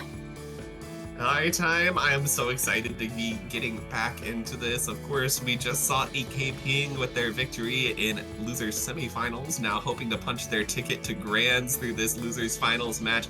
Going to be a very intense best of 3 that we've got going on here between Tactifueler and 8K Ping, and these are both teams that we've seen doing very, very well throughout the day here. Correct me if I'm wrong, is this not a grudge match? Was this not streamed earlier in the tournament? This was streamed earlier in the tournament. You're absolutely right. Tactifueler won 3-1 over 8K Ping during round 2 of winners bracket, sending 8K Ping to their just absolute rampage through losers side that has gotten them here to losers finals. Tactifueler may be the team that stops their rampage. They have been kind of sweeping through this losers bracket like nobody's business. Tactifueler, though, did end up losing tragically to Taco Bell working overtime. So it's going to be a tough match, I think. Especially when, like, 8K Ping is, like, super warmed up. Just, like, you know, popping specials left and right. And Tactifueler's probably just been waiting for, like, a hot second. Definitely. And, you know, on the side, when we look back at that match, right, 3-1, in a best of 5. We are going to be in a best of 3 here. So the situation is quite a lot more volatile, Thyme, and every win is going to matter more. So you can't get into that situation where you let these games slip through your fingers. And I think it's, 8K ping, they might have that, thought in their head like, hey, we didn't win last time, but we're going to bring it back here. And they don't have to win as many games as they did before to try to do it here.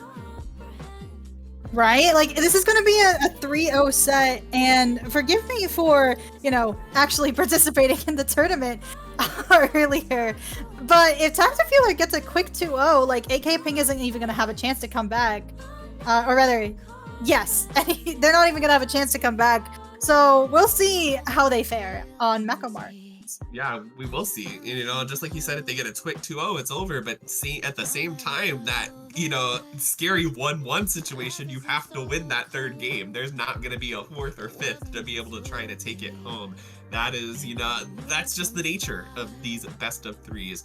But going into Mako mode, Mako Moans. What? What? I have a very functioning brain. That's crazy.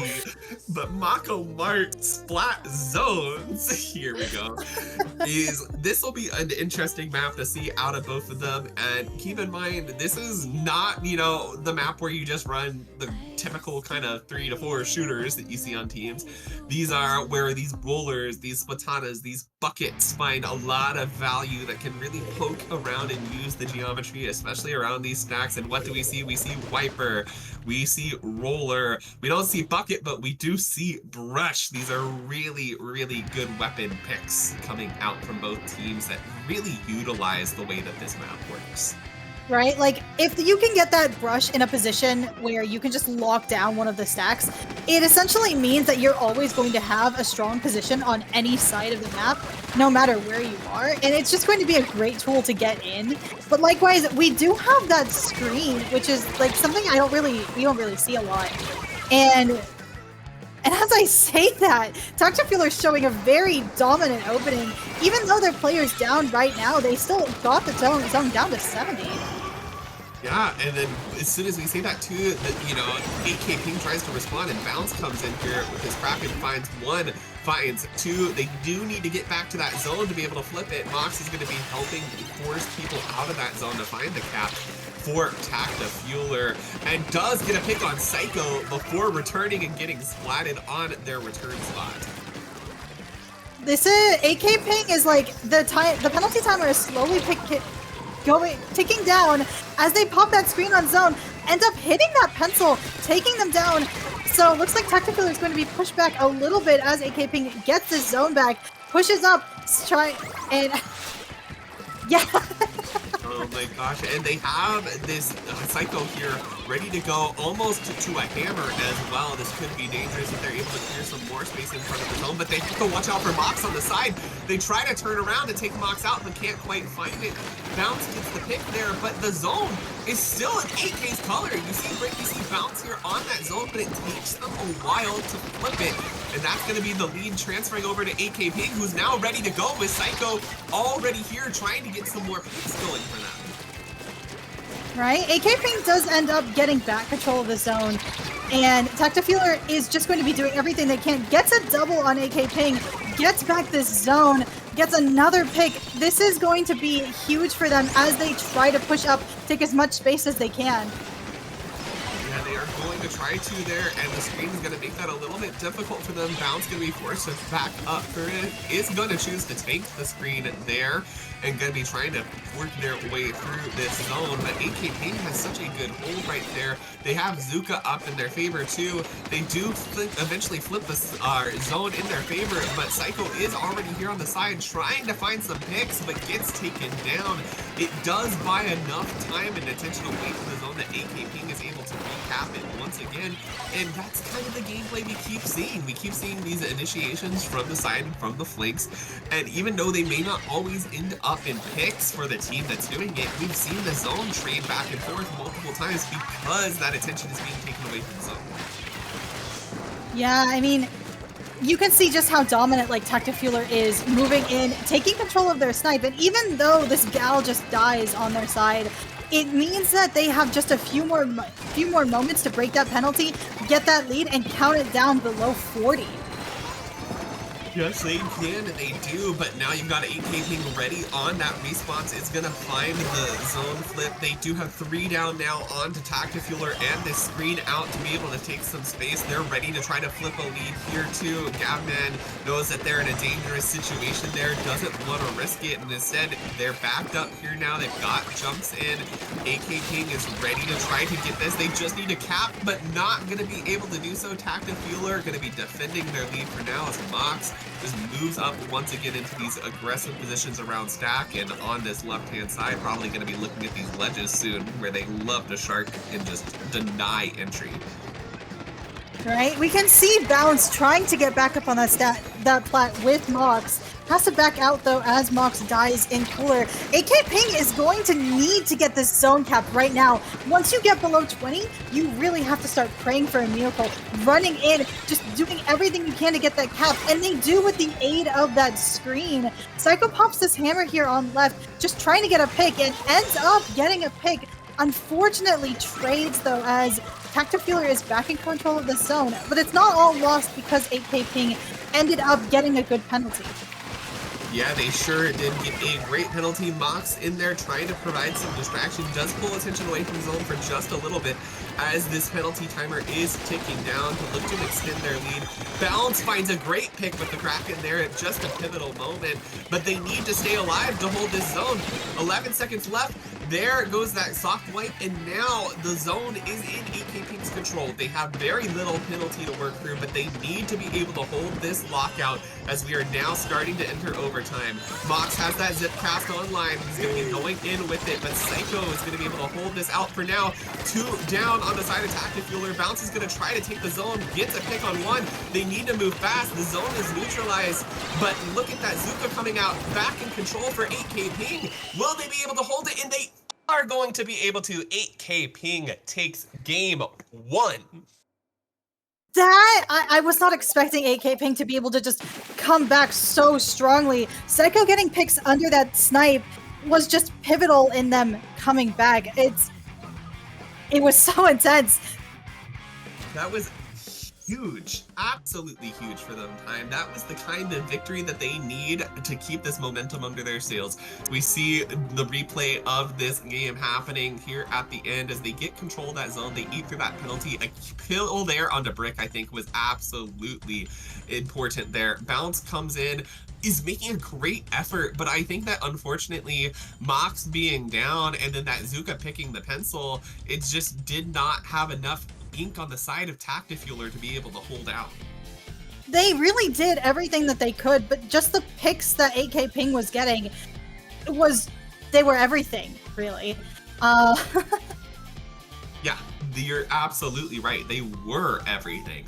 And now this puts 8K Ping up 1 game in this best of 3. They only need to win 1 more to be able to win back on this grudge match. And now that puts Tactifueler in that little bit of a pressing situation where they need to win both of these next games. They cannot drop another one to stay alive here in this tournament. On Museum Clams, we're going to be seeing them loading out, and it looks to be pretty much the same. I think that is the same. I don't think there's any changes coming out here on either side. If it's not broke, you don't need to fix it, Thhyme. Right? And, you know, it's just so exciting because Museum is one of those maps where if you don't win your initial push, you still have to fight through, the enemy team still has to fight through your plat. And if you can control your plat, essentially, they'll never get a score. There's no more Kraken cheese to save the day.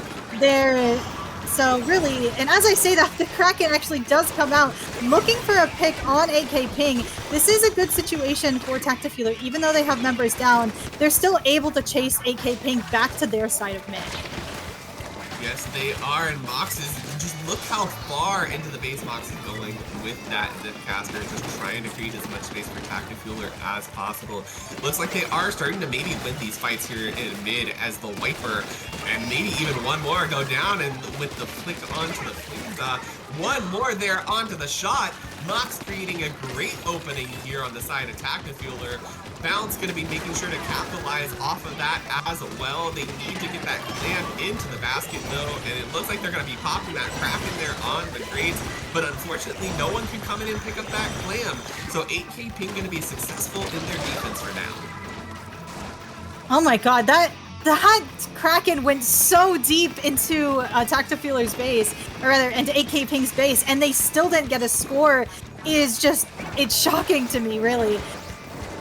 Yeah, and I mean, I think you saw the picks onto the other members at just the right time. It left that Kraken to be the only one left up on the side of Tactifueler, and at that point, it can't pick up the down power clam, and while people can jump into it and go to those rates where it started, it's not going to be enough time to really capitalize off of anything, and they knew that. That's why you didn't see those jump-ins. But now you're just back in that neutral kind of situation that Mox is trying here desperately to try to break in this pit, but not going to be able to do so quite yet as they get picked out by Psycho. 2 down now on the side of Tactifueler, and Psycho is just looking to try to create as much space as they can for 8K Ping. Yeah, Psycho actually has this hammer ready, so they might even be able to get a push if they can get enough clams to do it. I was about to say they have a pick, but Psycho actually gets a crazy double with his hammer, ends up forcing a Kraken as well on the side of Tactifueler, who's just trying to stop them from getting into plat. Yeah, Bounce is able to do exactly that, stopping them from getting into plat, but now going 3 down, Mox having to jump out. This may be the opportunity for 8K Ping to push big. The jump comes in. There goes 1, there goes 2. And now they're able to add some extra clams on top of that, down to 45. The picks continue to come. Mox picks out that Trizuka to try to stop the bleeding, but down to 42 is a huge opening push, and they're not stopping there. Down to 33, and the push, it's got it in there, right? Time, there is nobody up to add more clams. There is no way that push is still alive. But 8K Ping is still able to gather their losses because they all had Cooler. So they're all just going to be waiting on that left side to see if Tactifueler is able to make a move or not. The Kraken comes out on the side of Tactifueler just trying to get a bit of extra space, but it's not really going to do much. No, it is not, and now there's so much pressure here on the line. Like, this push from 8K Ping was huge, and Tactifueler now has to get across this map. They have to find the clam economy to get down below 33, and it's not a choice. They have to do it to stay alive in the tournament. If not, their tournament run is ending here. They have about a minute or so left to be able to get that before overtime is triggered. And look at this, the pressure from 8K Ping is just unrelenting. Gabman going to be gathering up some clams here and preparing to enter that spinner area of Tactifueler, and it's just all the specials, all this pressure is up here in Tactifueler's base. 8K Ping they're really not going to be letting up. Like, one goes, like, even though members of Tactifueler will try to go down to stop them, 8K Ping has the power of Tactifueler, fueling them even, you could say. Just stopping them from moving, stopping Tactifueler from moving any of these clams out of their base. Yeah, and now 20 seconds remaining. This is a very dangerous situation for Tactifueler. They do have clams online, but they have to be careful about where they are. They can't be caught out there by Psycho, who's trying to camp that ledge, trying to pick the power clam user. Is going to be able to do it. They need to keep that power clam alive. They still do have their penny to trigger overtime regardless, but they need as much score as they possibly can, and right now they still can't even break out into mid. They have the Zuka to try to clear out mid some, but they have to get into the base as well. And 2 down, that's not going to be the situation you want to see. 3 down on the side of Tactifueler. It's just Mox with the Zipcaster, who can't stop those clams from despawning as 8K Ping takes game 2 and goes into grands. Just like that grudge match rerun, it's over. And 8K Ping says, hey, you may have knocked us down initially in that 3-1 victory for y'all, but we shown that we're taking it back. We're here. We're ready to win. And wow, what an impressive set. Here seeing how it all ended up. Psycho just putting so much pressure, and I think that's the key here, Thyme, is that even though 8K Ping had the lead, they could have just kind of turtled up and defended if they wanted to. But what's the point? They took those fights confidently, they knew they could win them, and they did exactly that because Tactifueler was just left with 0 options when that overtime timer started, and they were still stuck in their own base. That's literally how it ended up. It was Zuka after Kraken after Zuka. It felt like there was no opportunity for Tactifueler to even breathe, let alone get out of their base and onto 8K Ping's plat. Like, it was literally Psycho moving in with this hammer, getting a double twice, and then even at the end, getting that triple and just stopping any kind of real momentum from Tactifueler really sealed the game for 8K Ping. It certainly did. That being said, now we're going to be moving into grand finals, and we've got Taco Bell working overtime versus 8K Ping. We'll be back real soon.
to us, and I was the one to crack it in two. Hello, everybody. Welcome back to Arisen from the Ink. We are in grand finals now. Once again, I'm Thoma, joined by Thyme, and we've got 8K Ping versus Taco Bell working overtime. And oh boy, Thyme, Taco Bell has not dropped a single game so far in this tournament. Meanwhile, 8K Ping has just been on an absolute rampage through losers bracket. So they are warmed up, they are ready to go. Meanwhile, Taco Bell has been waiting a little while for their match, so they might be, you know, a little caught off guard by an 8K Ping coming in with just all of the wind in their sails. I don't know about that though, Thoma. Like, Taco Bell has literally not dropped a single game this tournament. I don't expect them to start dropping them now, do you? There's always firsts. You can't count a team out until it's over. I mean, look at last set. A 3-1 is pretty convincing in early bracket, and coming back with that 2-0 victory in a pretty, you know, overwhelming fashion was really unexpected for 8K Ping, so they've always got surprises in their back pocket potentially for us, but never know until you know. So going out into this game, we're going to see how it starts out on Mahi's flat zones as both of these teams are vying for the zone, and it just as soon as 8K Ping gets that first cap, Taco Bell working overtime going to immediately flip it around. Psycho going for a really ballsy play, trying to like get at least one person as they dive towards that cooler, not able to, so this solidifies Taco Bell just to be able to hold the zone, especially for the first like few ticks of Mahi. It's going to be really hard to get in there properly and get Taco Bell out. And as I say that, Psycho actually gets a crazy double with that hammer. It's just going to enable 8K Ping to get in that zone and hopefully cap that. They are trying to, but they've got to find the pick on the members in zone, which Psycho is struggling to do at the moment. They do have Bazooka online to try to potentially do it. Going to be looking out, but it looks like it's only going to find one half of GPT moving in. Gavman is going to try to take out that pencil, but is unsuccessful in doing so, and Taco Bell is just still trying to hold this zone, but it looks like we finally find the flip for 8K Ping, who has to watch out there on that back end for the brush, who eventually goes down, but one half from GPD, a little bit of a sneaky player, just like we keep seeing on the side of the wiper here too. You've got these really good aggressive options on both sides as Taco Bell comes back in and takes the zone. Right? 8K Ping actually does have these missiles ready though. It's going to be great to remove Taco Bell, but as I say that, they pop other specials, end up getting a crazy double, just forcing Taco Bell out of mid, back to their spawn. But Taco Bell has actually proven that they're really good at watching out for their players. Like, you saw earlier that Pencil got attacked, and there was just nothing that Gavman could do when that shot turned around and just started killing him.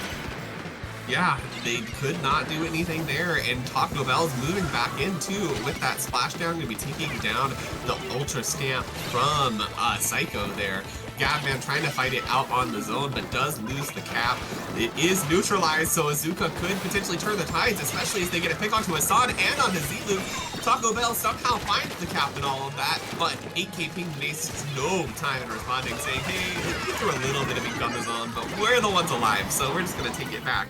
And of course, as soon as that happens too, the strengths come out. This zone is so small, it just keeps slipping back and forth. That's why Rip Slider cheese is a thing. That being said, Taco Bell is going to fight dark and dirty on this zone, running in and getting that splashdown, getting 2 down. This is crazy. Tulip is popping up as Psycho barely gets that pick. Looks like 8K Ping is going to be in dire straits here. Yeah, they've really got to find this zone cap soon, and they've got to really find that strong lockout. It's about, you know, almost 40-something counts that they'll have to get through to be able to take that lead, and it's going to be even more if they allow Taco Bell Breakfast Burrito. It's not Taco Bell Breakfast Burrito, working overtime. They were Taco Bell Breakfast Burrito at some point in time, I remember, but not today. And it looks like 8K Ping is still just really trying to get that foot in the door. It looks like they've got it now. They've got that Bazooka going to be finding one as well, but they have to get the hold. That's the big part here. And will they be able to do that as Taco Bell working in here? it looks like not quite that splashdown going to be able to cap that zone again, apply more penalty. AK Ping does immediately recap, but they've got to work through counts of penalty once again. And it's going to be difficult to do as Taco Bell is just continuously having that forward offense into them. But it looks like this might be their do or die there. They need to get the pick onto Ziluke. Not going to be able to do so, unfortunately. And Ziluke may have the opportunity to stop this lead from changing, but will they do it in time? No, they will not. AK Ping takes that lead with just 2 counts to spare. An excellent jump from Ziluke as they realize that they need to play for this zone. 30 seconds are left on the clock, and 2 members of AK Ping go down. They do have these missiles online, ready to stop Taco Bell from getting that zone, or at the very least, getting rid of that penalty. Yeah, they need to utilize that soon. 20 seconds here left on that clock. We do see the missiles are popped. Mar going to be trying to back up for them. No missiles are going to fall onto the zone. The penalty is almost through. A pick onto the Fleaser Roller could be vital here. It looks like lead may be changing again if Taco or AK Ping can't get in. There goes that lead. 3 seconds remaining here on the timer. And it looks like Taco Bell working overtime. Going to come back in, you know, overtime there to be able to win that game. This is wow. Looks like they didn't need to work a lot of overtime to secure that win, though. No, they didn't. I think they've been working overtime this whole tournament. Like I want to see their paycheck at the end of this because they've really got to be rolling in the cash. Right. We can see at the end of this game, just Taco Bell getting back control of the zone as those missiles come out. In the end, AK Ping going 2 down at the, you know. Yeah, they get those picks there and just look at this. I mean, the Zuka, they've got the right idea here, but I think unfortunately just there wasn't enough time left on that clock. Yeah, like the Zuka from AK Ping, it got the pick they wanted to get, but they just couldn't capitalize off of it. The next map we're going to be going to is Scorched Clams, which is a big roller map. And I know a thing or two about Ziluke, who definitely plays at least a little bit of Carbon Roller. Yeah, the Carbon Roller is a great pick too, I think, here. It's so strong. It's got the Zuka, the Burst Bomb, but as we say that, it's not even going to come out. We're still going to see Flings in here. We're still going to see Brush, and we are going to see a Splash Neo?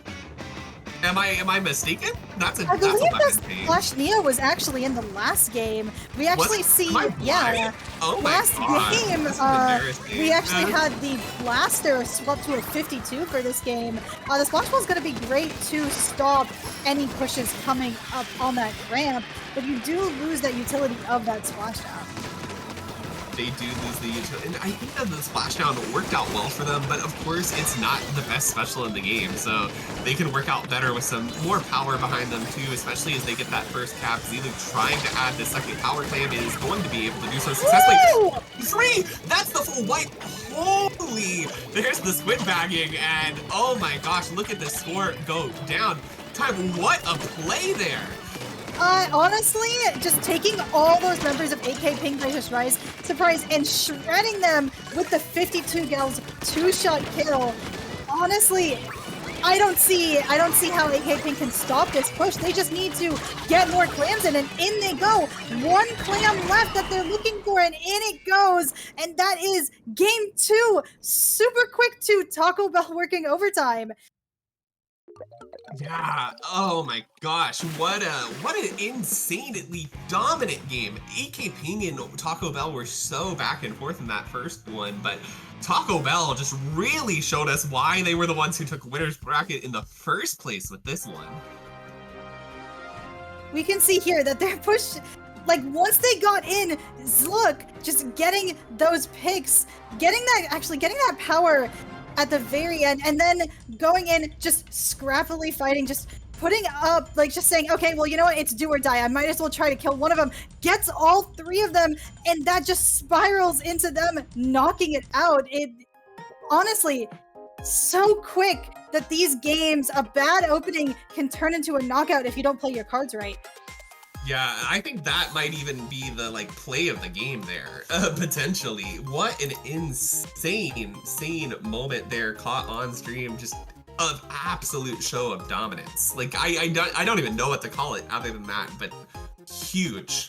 I mean, huge I moment. think when you are dominant enough in a game, in order to squid bag without any punishment, that is very dominant, right? But this is not going to be Scorched Clams. We are going to, I believe it's Mako next. So Yeah, it does Mako look Tower. like it. And this is another map too, I think, where you've got just these interesting choices on both sides with the brushes, the rollers, and whatnot that work out really, really well for them. I think that these maps have been fun, but now you've got to be very careful about the positions of those very aggro players. If you're looking at, you know, on the side of 8K Ping, they've got Psycho, or if you're looking on the side of Taco Bell working overtime, you've got that brush as well to be very wary of, who's just constantly forward. Z-Luke, who's been absolutely tearing it up. we see that Blaster actually come back out on the side of Taco Bell. So we're going to be seeing a lot of playing around those tricky ledges that Mako Mart is really known for. Absolutely, and it applies a lot of pressure. And I mean, who's gonna say no to a Blaster on tower control? Let's be honest. Let's be honest. Gets that crazy jump out as Taco Bell ends up taking that right stack away from 8K King. Just forcing their way forward, trying to get to that first checkpoint and even clear it. You can see GPT is already running forward, just trying to distract 8K Ping from looking at tower, and evidently it works as they're making their way to the second checkpoint. Yes, 2 members are down, but that's not going to stop them from at least taking a lot of space. No, they are not going to be stopped from taking a lot of spaces. You see that power push all the way to 46 in just the first 50 seconds of that game, and they're not ready to relent here. You see that one half of GPD was trying to hold as much space as possible before going down. And that's the kind of fast play we keep seeing out of them time and time again. Even when those pushes crumble, they're making it as hard as possible for 8K Ping to really find the space to re-enter the map. They will try to re-enter with these Zukas, but it's not going to really do that much as 2 members of Taco Bell end up pulling off an insane flank, pushing that tower forward. They are going to be camping underneath this snipe, just waiting for an opportunity to be able to take out members. Splashdown's going to come out in a few, probably to take care of the members of 8K Ping, to stop them from even considering that maybe they could be pushing right now. Yeah, they're going to be trying to do that for sure, and Z-Luke going to be doing that splashdown, but unfortunately gets taken out and finding no trades in the process. Now 2 down on the side of Taco Bell, but they're not giving up any space here. Look, Mars going to finally jump out just in time, but not before taking out one there on that right-hand side, and now we've just got this great situation set up for them where they just need to stop 8K Ping from pushing forward once again, and they're already able to do really good with the specials that they got online. They just popped their cooler. You saw that whale ended, and look how far forward they're pushing already. 2 down onto the side of 8K Ping. Make that 3. Just the wiper left in mid. There it goes. That's the full wipe. We see once again the commanding presence from Taco Bell here in mid.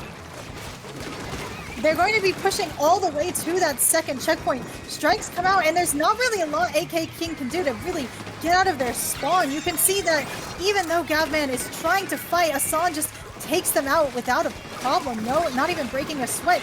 Getting Psycho with no problem. Pushing up on this pencil.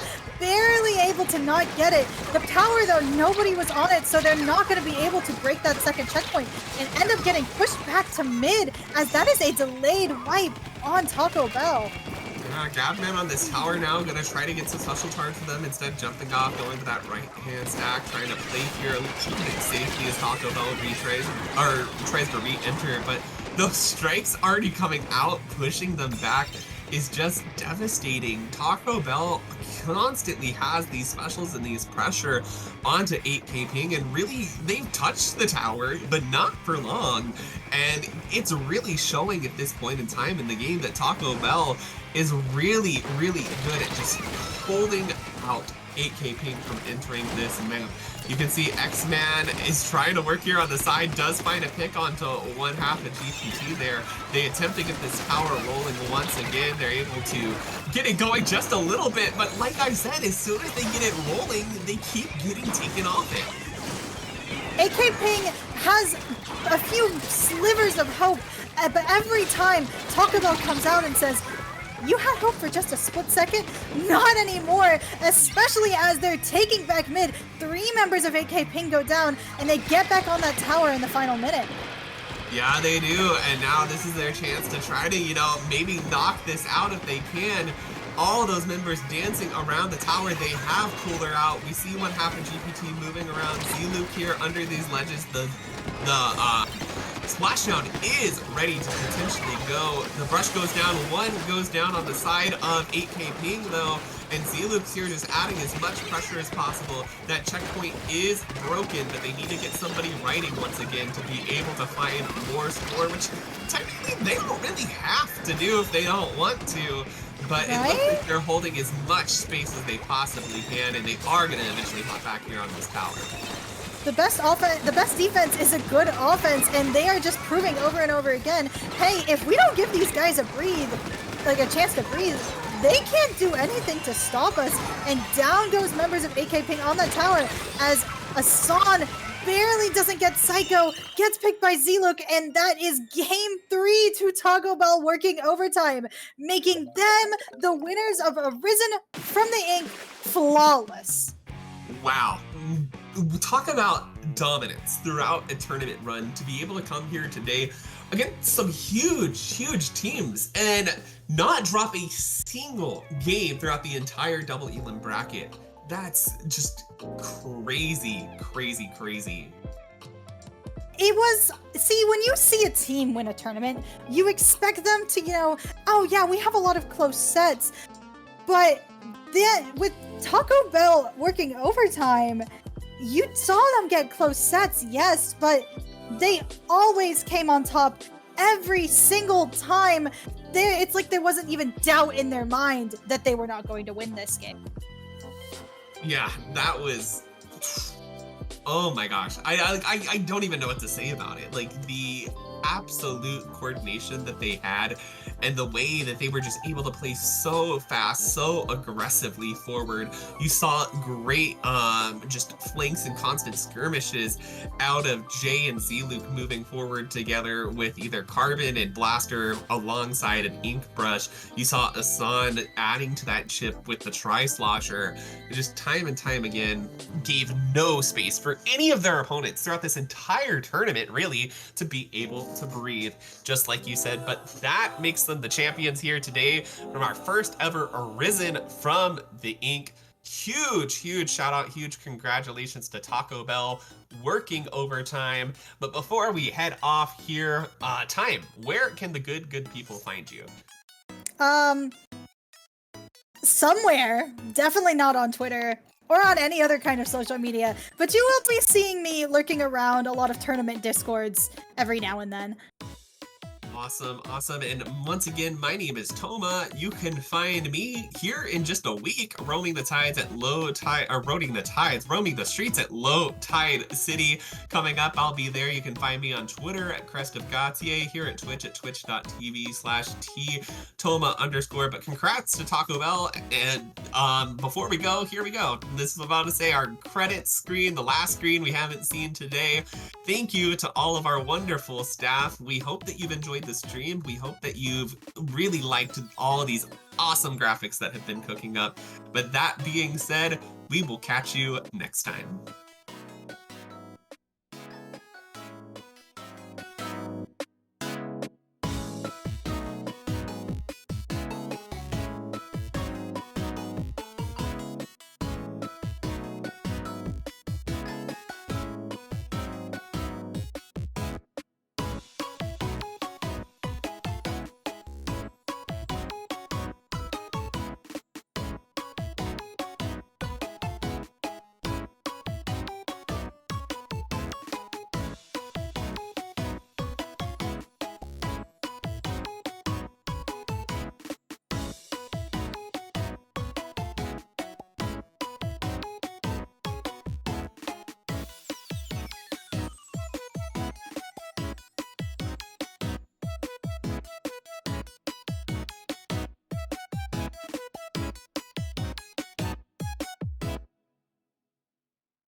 I should be, and I can change it. Say the things that you need, and I can give them. Say the things that you want, and I can try my best. Say your feelings to me, so I won't overthink mine. If I could read your mind, I'd save a lot of time. 'Cause I've been spending all my time sitting by the phone, just waiting for a call. I used to wanna be alone till your name was in my phone. Now I'm getting kinda used to you.